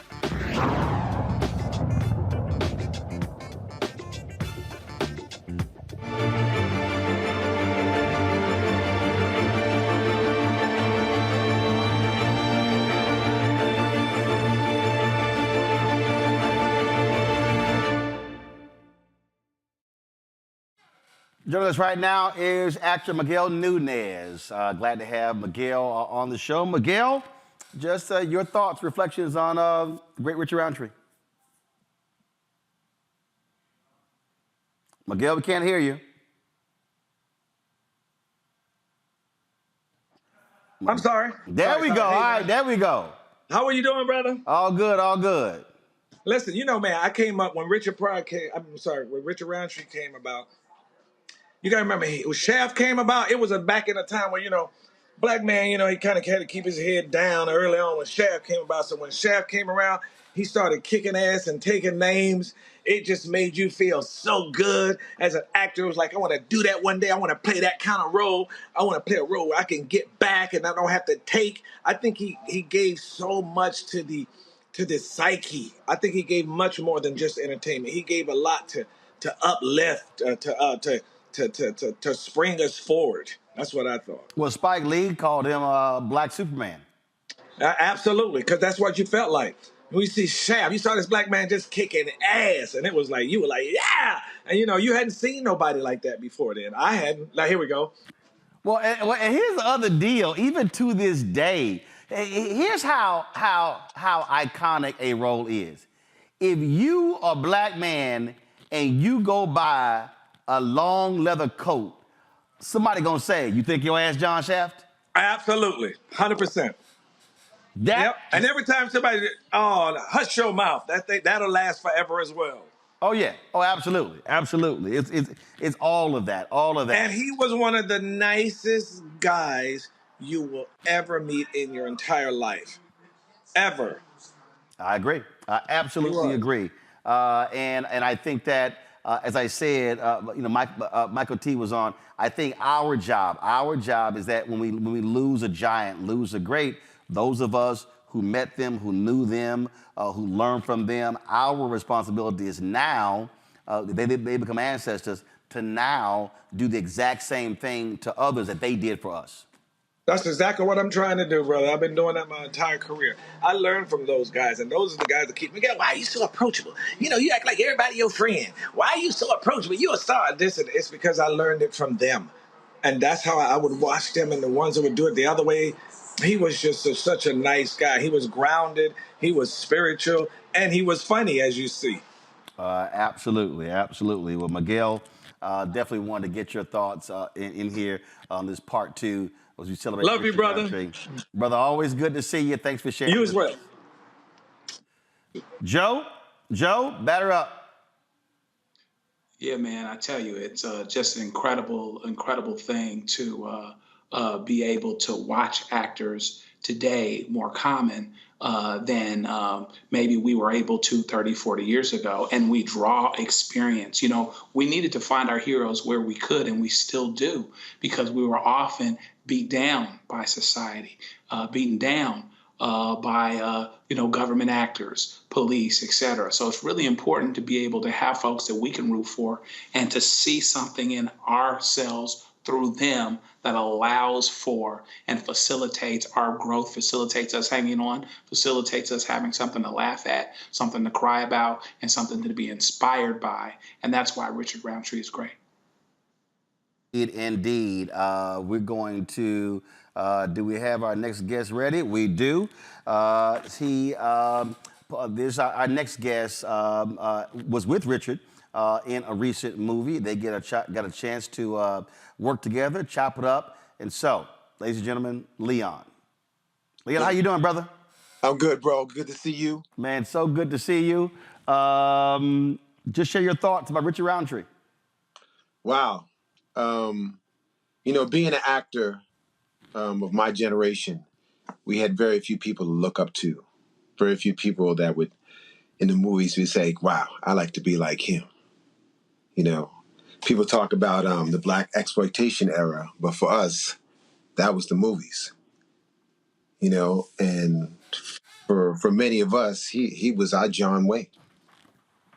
And so, when I later on in life, getting to meet him, work with him, hang out with him on some leisure time, fun things, it was great. But I'm a believer that when someone passes, and especially when we've accomplished things in life, like all of us here, it's our time to celebrate them. I think this is great what you're doing. We should be celebrating Richard. He has a lot to be celebrated for. And that's exactly what it's about. I mean, we talk about homegoings, and that's why we called it a celebration of life and legacy. He had that huge smile when you would see him. Every time he would greet you with a hug as well. And I'm sure if he was here, he'd be sitting back cracking up laughing at all the fuss being made about him. Right, exactly. He was He was a man's man. Put it that way. Right. You know, he was the guy that, you know, guys wanted to hang out with. Yeah. Richard. And the movie that y'all did together was called The Sin Choice.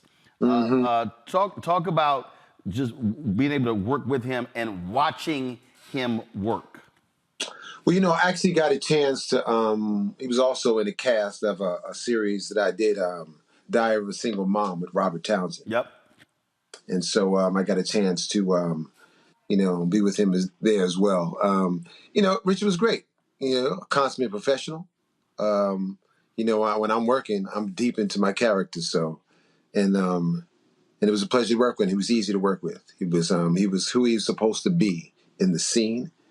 And that's all an actor can ever ask for. Indeed, indeed. Leon, we appreciate you taking some time just to share with Richard, his family. They were watching last night. I'm sure they're watching tonight as well.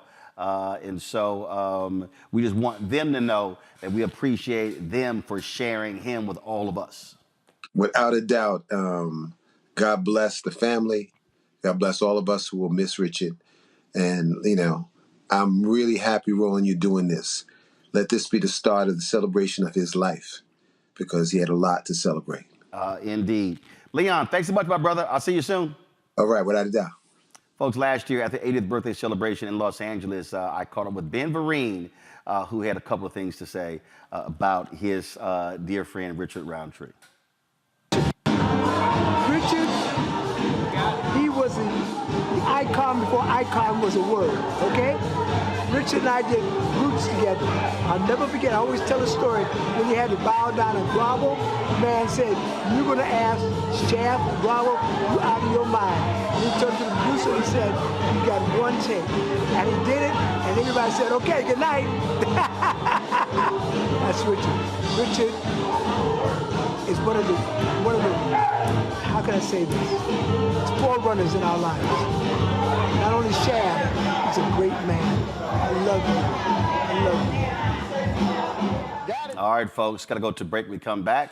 Dr. Greg Carr will share his thoughts. We'll also hear from Mark Curry and also one of the characters in the Soldier Story will share his reflections on Richard Roundtree. Folks, you're watching Roland Martin Unfiltered right here on the Black Star Network.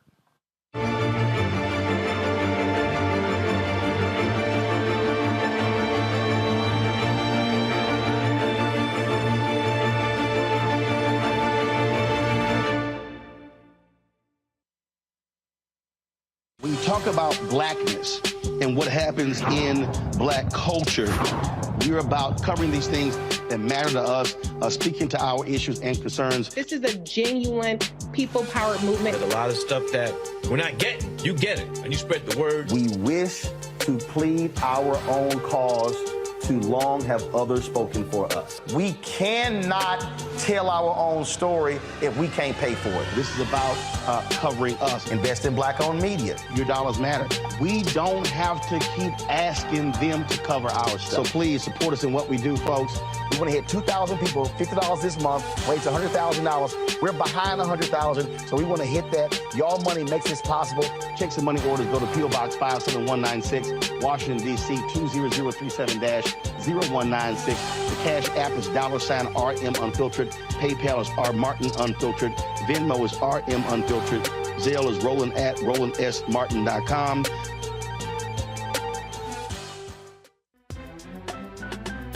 I'm Faraji Muhammad, live from LA. And this is The Culture. The Culture is a two-way conversation. You and me. We talk about the stories, politics, the good, the bad, and the downright ugly. So join our community every day at 3 p.m. Eastern and let your voice be heard. Hey, we're all in this together. So let's talk about it and see what kind of trouble we can get into. It's The Culture, weekdays at 3, only on the Black Star Network. I'm Dee Barnes, and next on The Frequency, we talk to award-winning screenwriter and director Chanel Dupree about her film, You Think You're Grown, the adultification of young black girls. This is a conversation that all women can relate to. This woman was like, oh my God, you know, I went through this when I was a kid. she wore something, it was a maxi dress, but the way it fit on her body, this female teacher thought that she looked too grown and spun her around in front of a male teacher and said, do you think she looks grown, right? Oh my God. So that's next time on The Frequency on the Black Star Network. Hey, it's John Murray, the executive producer of the new Sherry Shepherd Talk Show. This is your boy, Earthquake. And you're tuned in to Roland Martin, Unfiltered.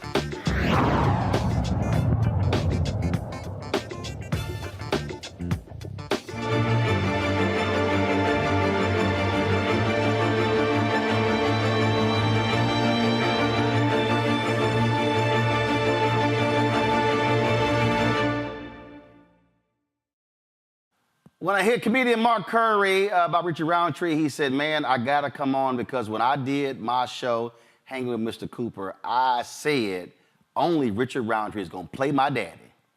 Mark Curry joins us right now. Mark, glad to see you, my brother. Nice sweater you got on. I didn't know Chick-fil-A made clothes. Oh, see, there you go. No, I didn't know. There you go, already starting. Okay, you haggard of a man. All right, y'all. You said you personally picked Richard. Yes, I did, sir. They wanted to get a dad for Mr. Cooper, and they had these guys. They had a couple of guys up. I was like, nah. And so, I was like, let's get Richard Roundtree. I wanted from the Mac, Ron O'Neal from Superfly. That didn't work. Ron Julian from the Mac. That didn't work. So the next one was Shaft, and they didn't want to do Shaft. They didn't. Well, we don't know about him. I said, no, I can't have no. I got to have a powerful father figure, and that's how it came about. And he was a great man. I worked with him. He was so beautiful and positive, and taught me a lot of things about the industry. And he played your father for how long? He was my dad for the series for 5 years. And so being with him, watching him work, watching him do his thing, what did you learn? What do you remember about some of those conversations? He was such a star, such a big star, but he was so humble and so cool and so smooth. And he taught me, he just taught me little cues on the set. He just, told me some incredible stories. Just being around someone like that, an iconic person that I grew up with, and that was really, really nice. I mean, this dude was beyond nice. I'm sure you met him. You knew how nice he was. He was a different nice. Oh, yeah.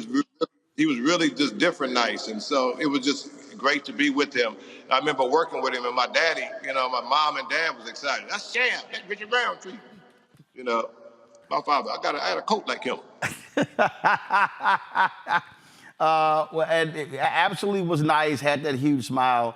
But as you said, he understood his craft and was serious about it. He was serious about it. He was serious about it, knew his lines, was incredible, was humble, handsome. All the ladies liked him. He was smooth. And he taught me some great encouraging words about the industry. He had been in it so long, and he was so iconic to me. He was Shaft. He was the first positive role model black man that I saw in movies that was positive. He was a positive role model.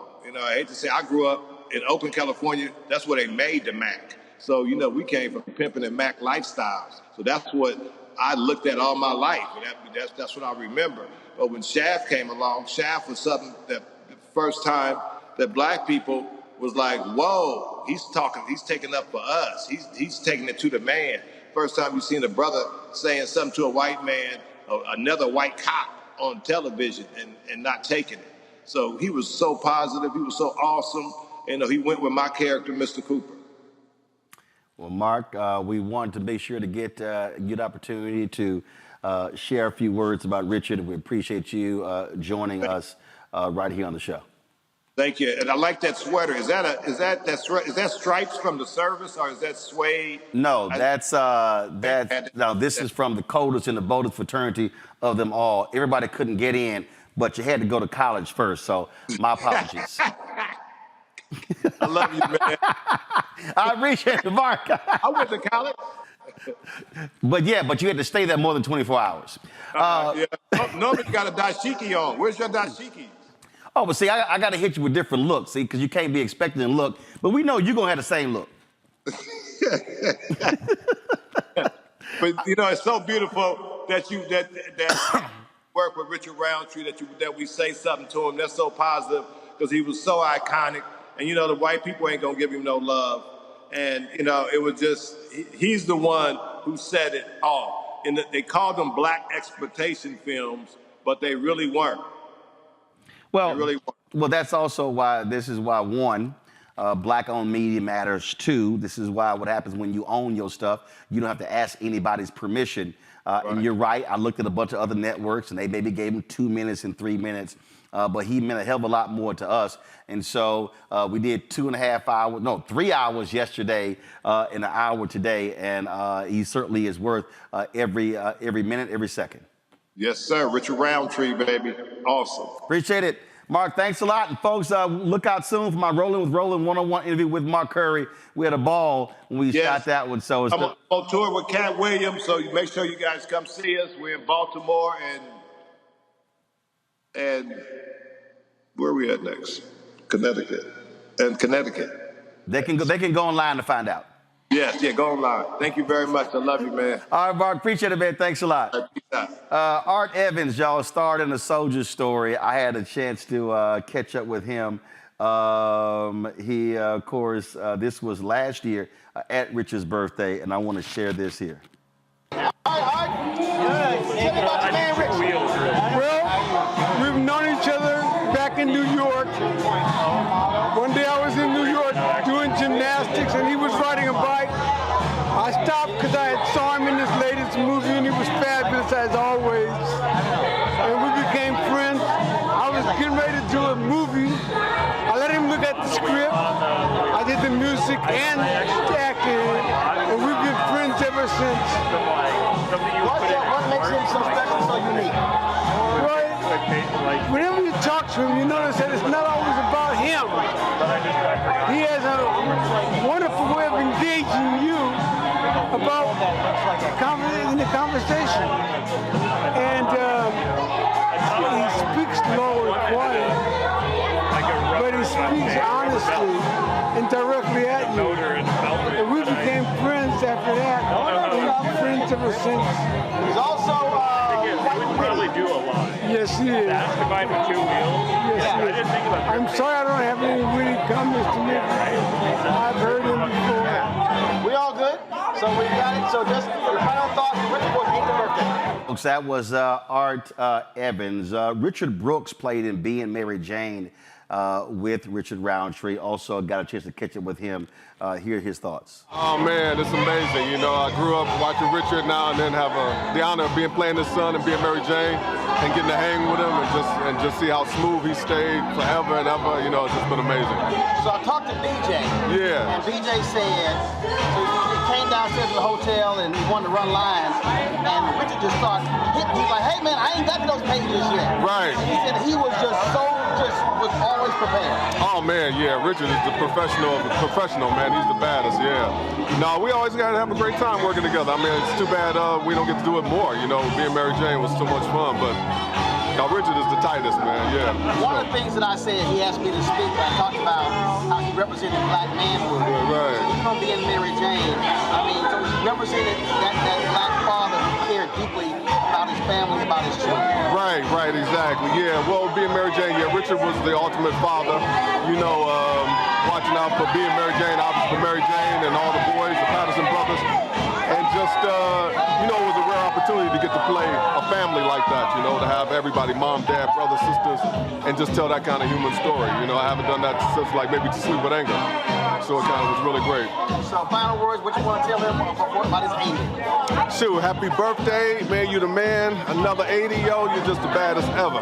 Love you doubly. Happy birthday, Rich. All right. That, of course, was last year. Rich only found a couple of months ago that he was diagnosed with pancreatic cancer, stage 4. He passed away 2 days ago at his Los Angeles home, surrounded by his family. Strong, dignified to the end. Greg Carr.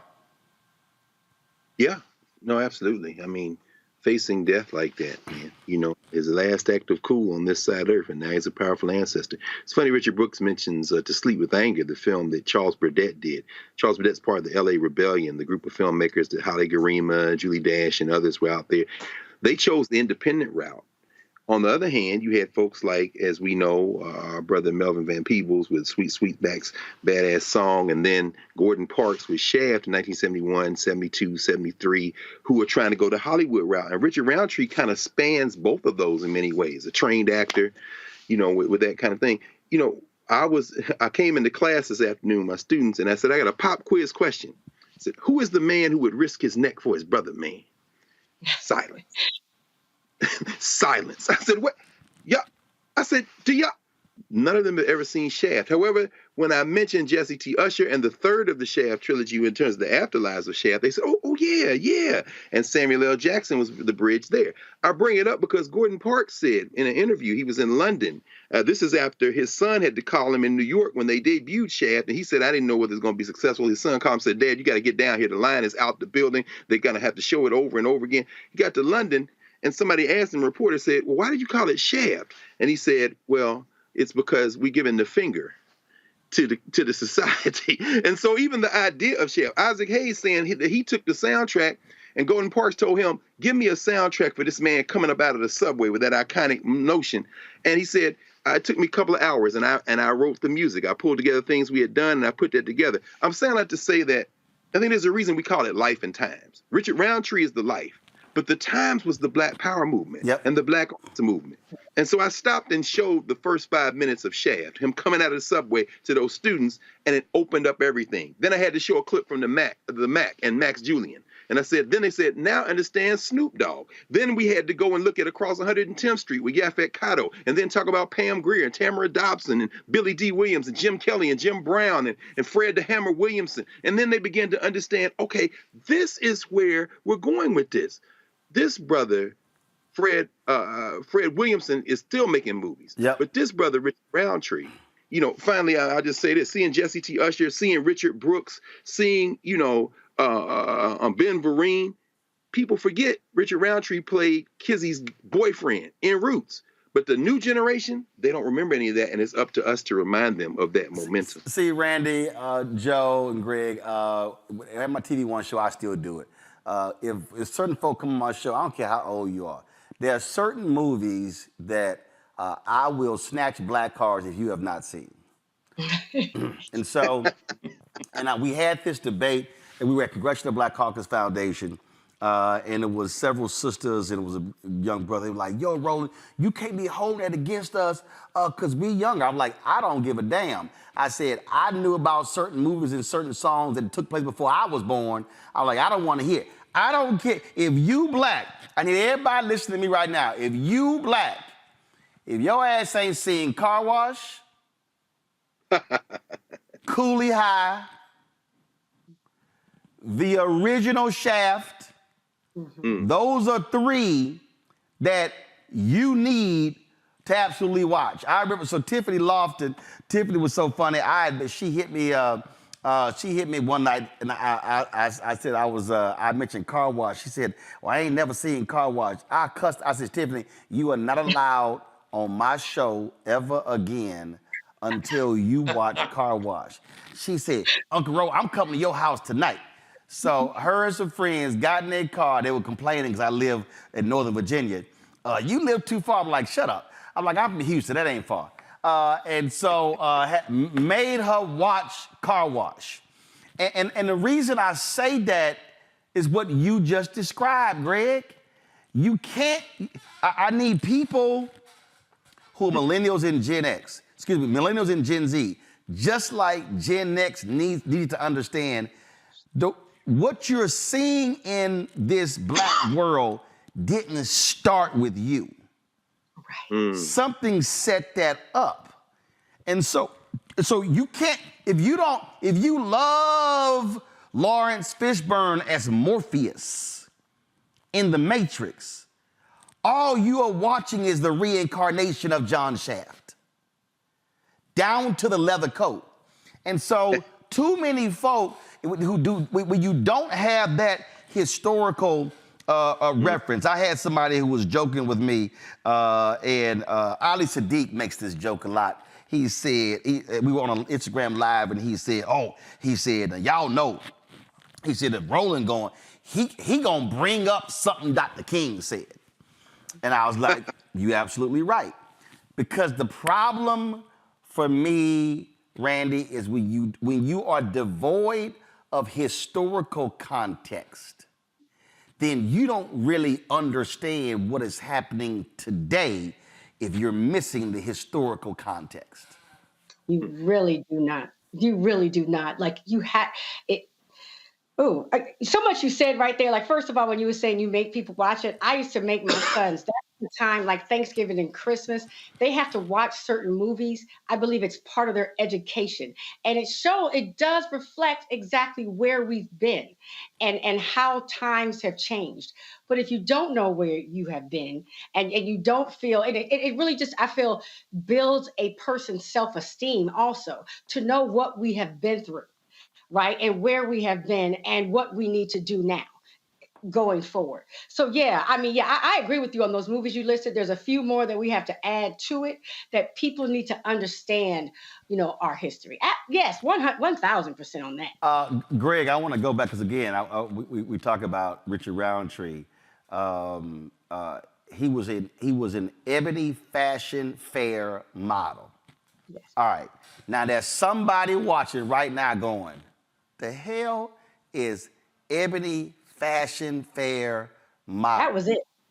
First, what the black folks need to understand, Greg, is the Ebony Fashion Fair tour was one of the largest fundraisers for black organizations nationwide.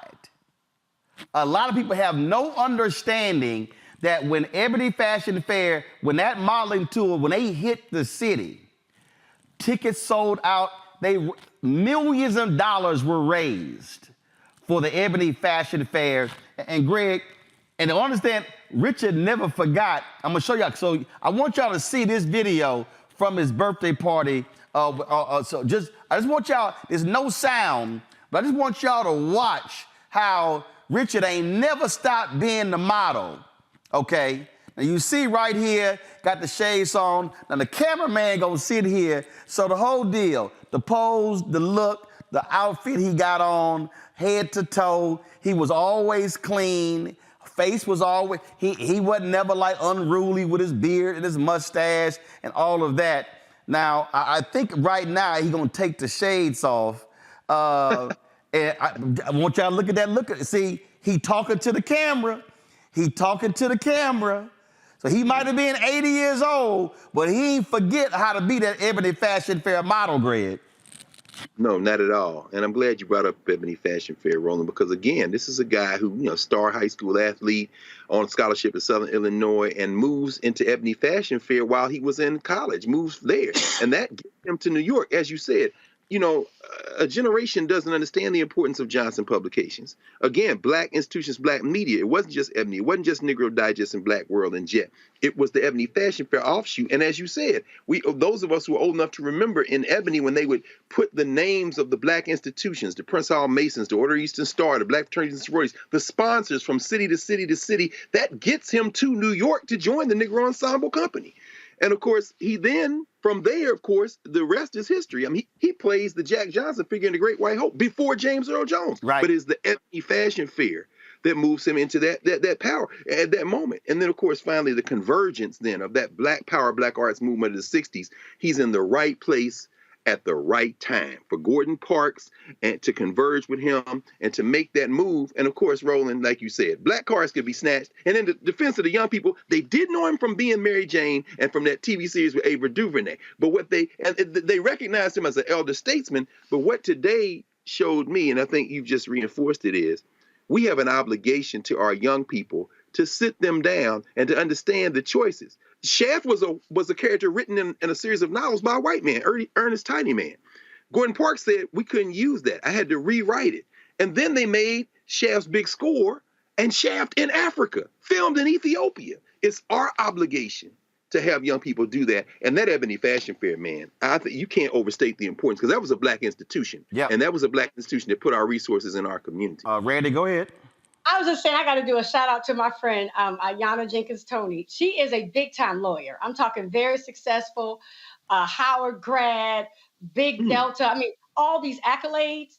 But honey, what she's going to brag about if you give her a chance is that she used to model for Ebony Fashion Fair, because in the Black community, that was it. I mean, that was it. That was the ultimate. A couple more things I want to show y'all folks before we end tonight's show. And actually, TV One at 8 p.m. Eastern is doing the re-airing of the Shaft Unsung, featuring Richard Roundtree. And so I got it recorded. So at 8 p.m. Eastern on TV One, they're going to be re-airing that Unsung. I'm going to do this here first. Seth the Entertainer was at that party a year ago. I reached out to Seth to come on the show. Seth is traveling, but he did send a video because he wanted to be a part of this tribute. What up, Roland? Seth the Entertainer here, man.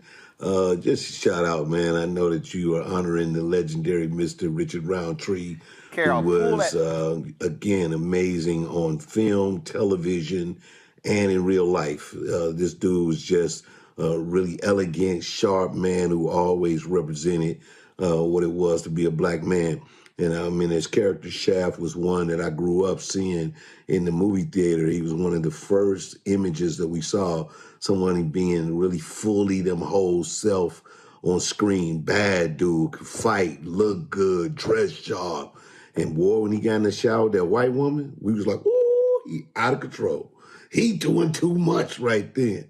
But no, man, but definitely Shaft was, really that first Black actions hero that we saw on screen and fell in love with and loved the character, which led to the longevity of the movies, even with Sam Jackson coming the new version of it.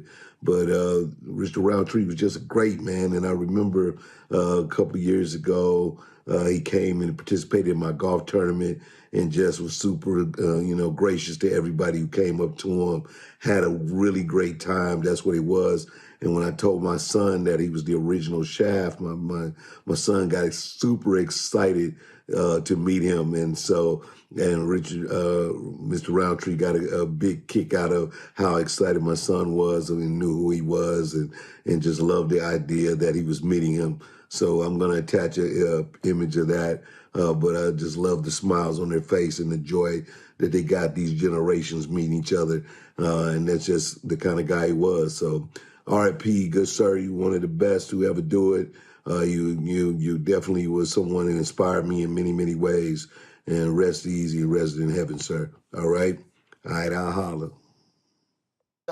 I'm telling you, Joe, I just don't, people, to Greg's point, talking to his students, I really hope people today understand the times that we were in coming out of the civil rights movement and the images we had, Harry Belafonte, Bill Cosby, Sidney Poitier, and how they were dignified, how they carried themselves, and all of that.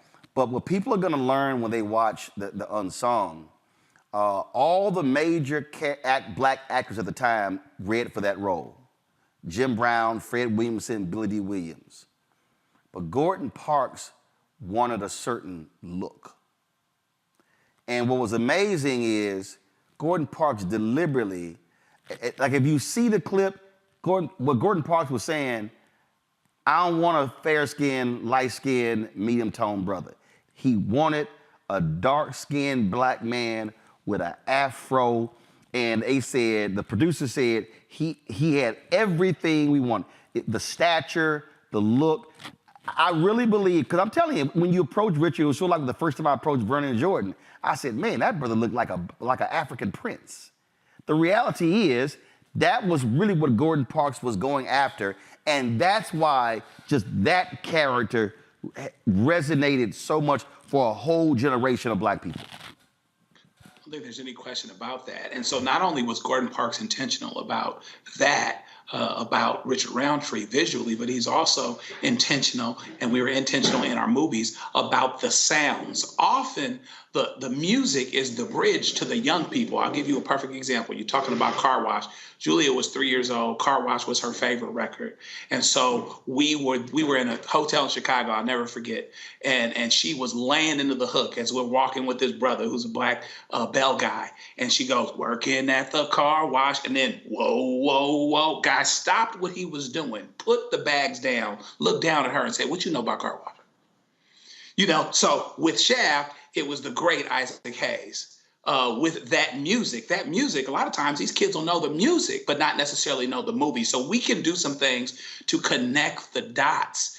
Gordon, Melvin Van Peebles, all these brothers, Spike Lee, were all very, very intentional about what they put on. If you'll remember, Public Enemy had to make several attempts to get at the anthem for Do the Right Thing, which was Fight the Power. And so often we can use these bridges 2-3 different ways. Now we've created a conversation to open them up to the movie. So now they're putting the music together with the movie. Now they're seeing similarities to what they see now versus what they did then, because you're not going to know where you're going until you know where you've been.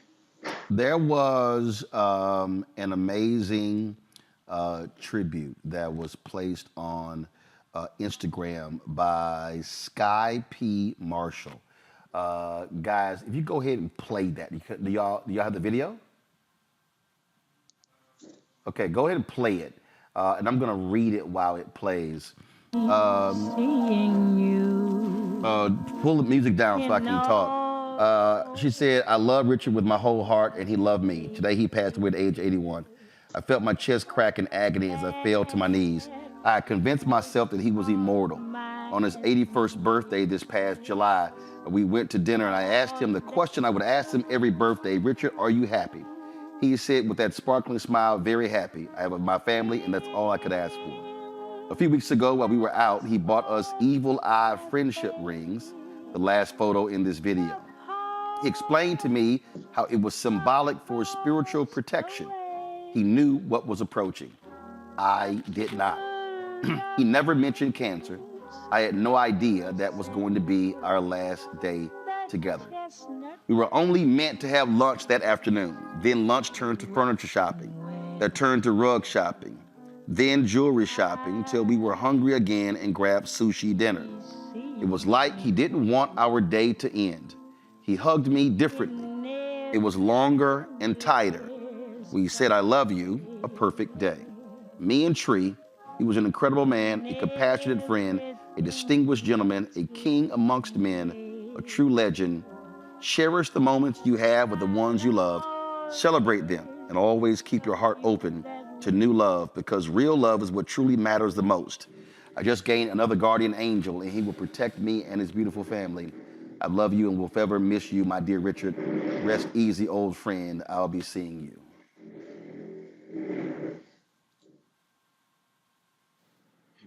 That's really beautiful.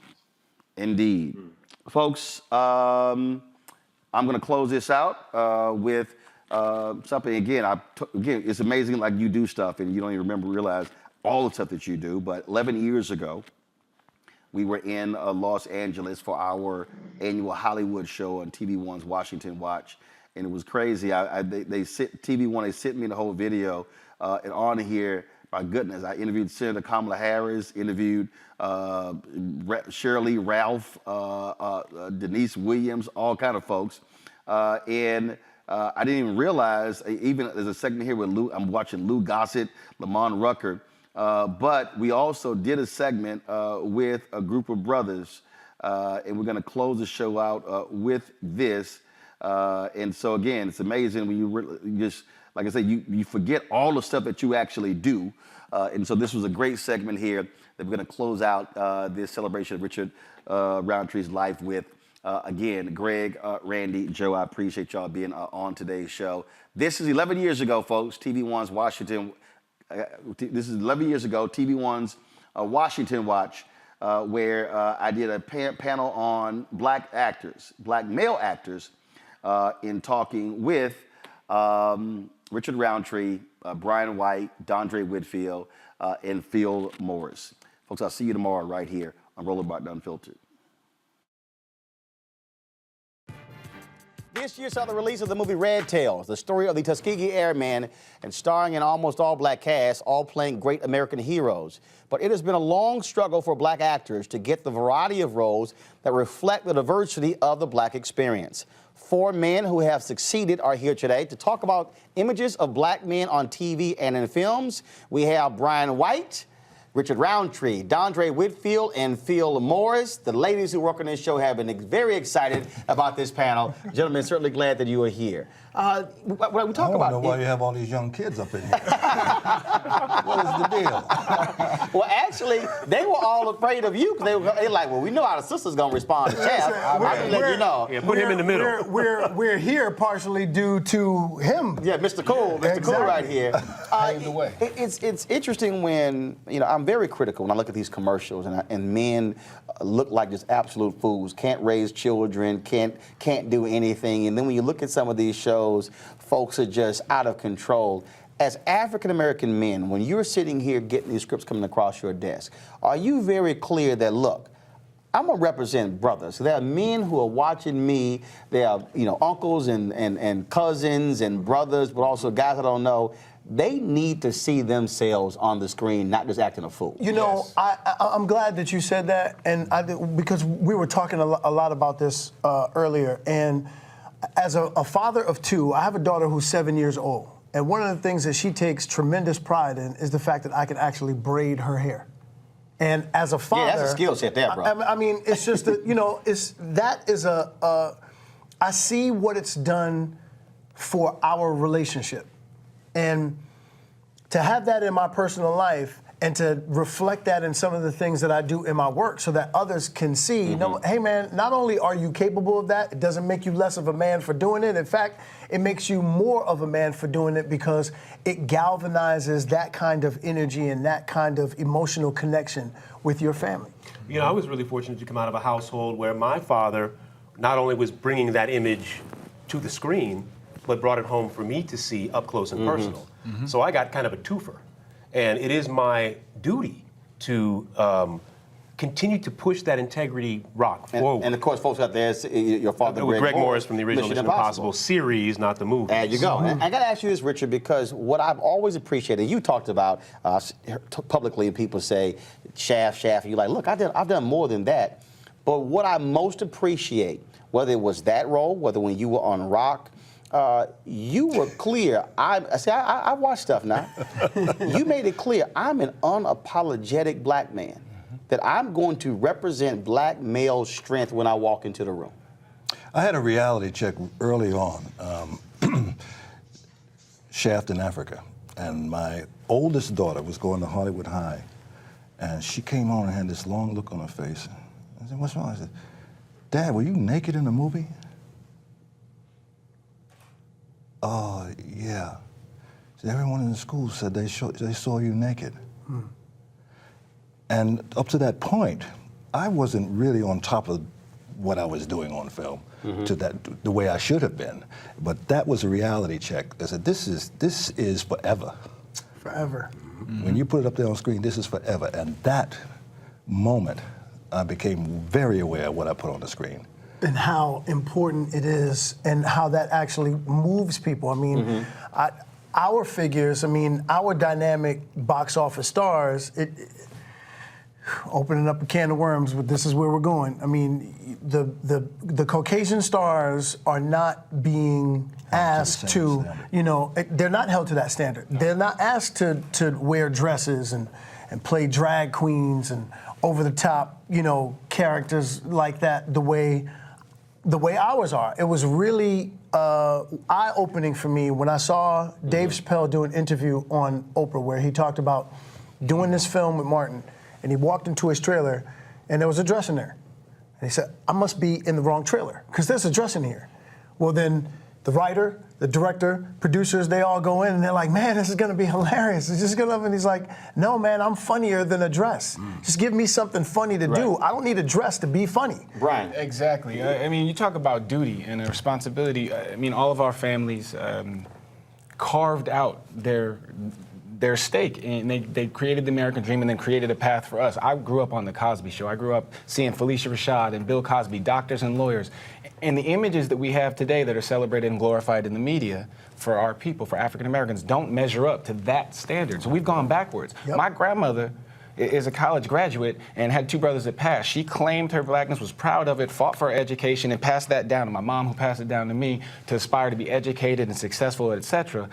And not paying homage to what they went through is ridiculous. You know, it's interesting because we got it at home, but a lot of our people do not get it at home.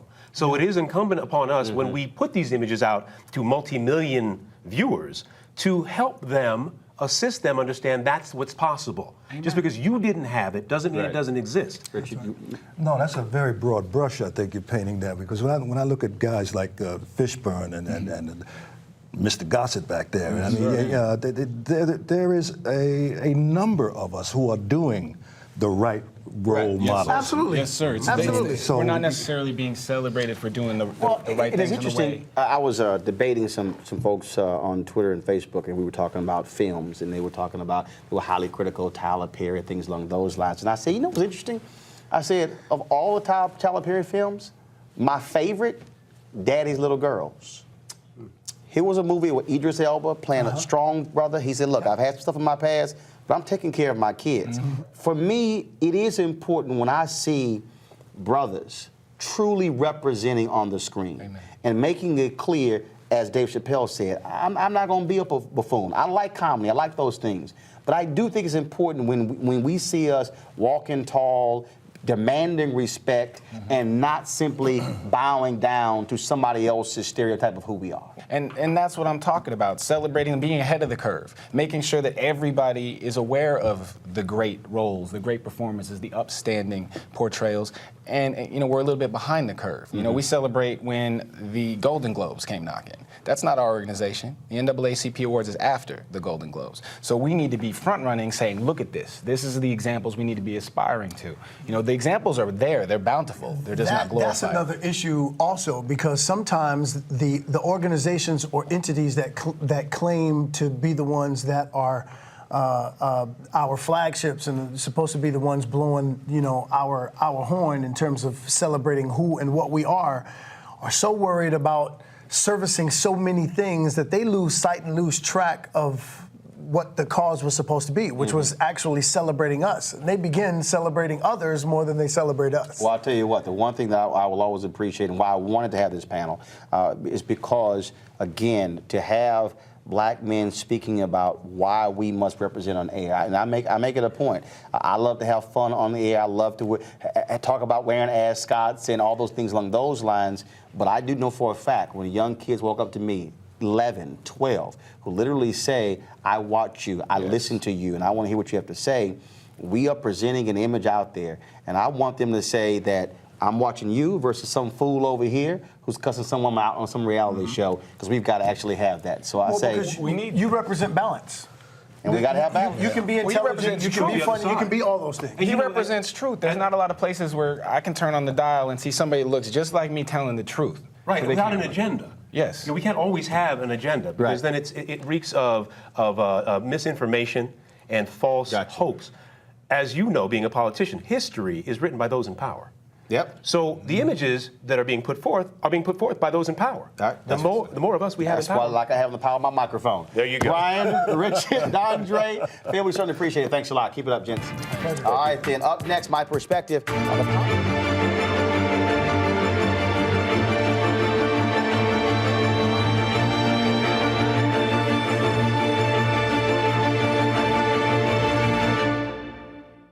Black Star Network is here.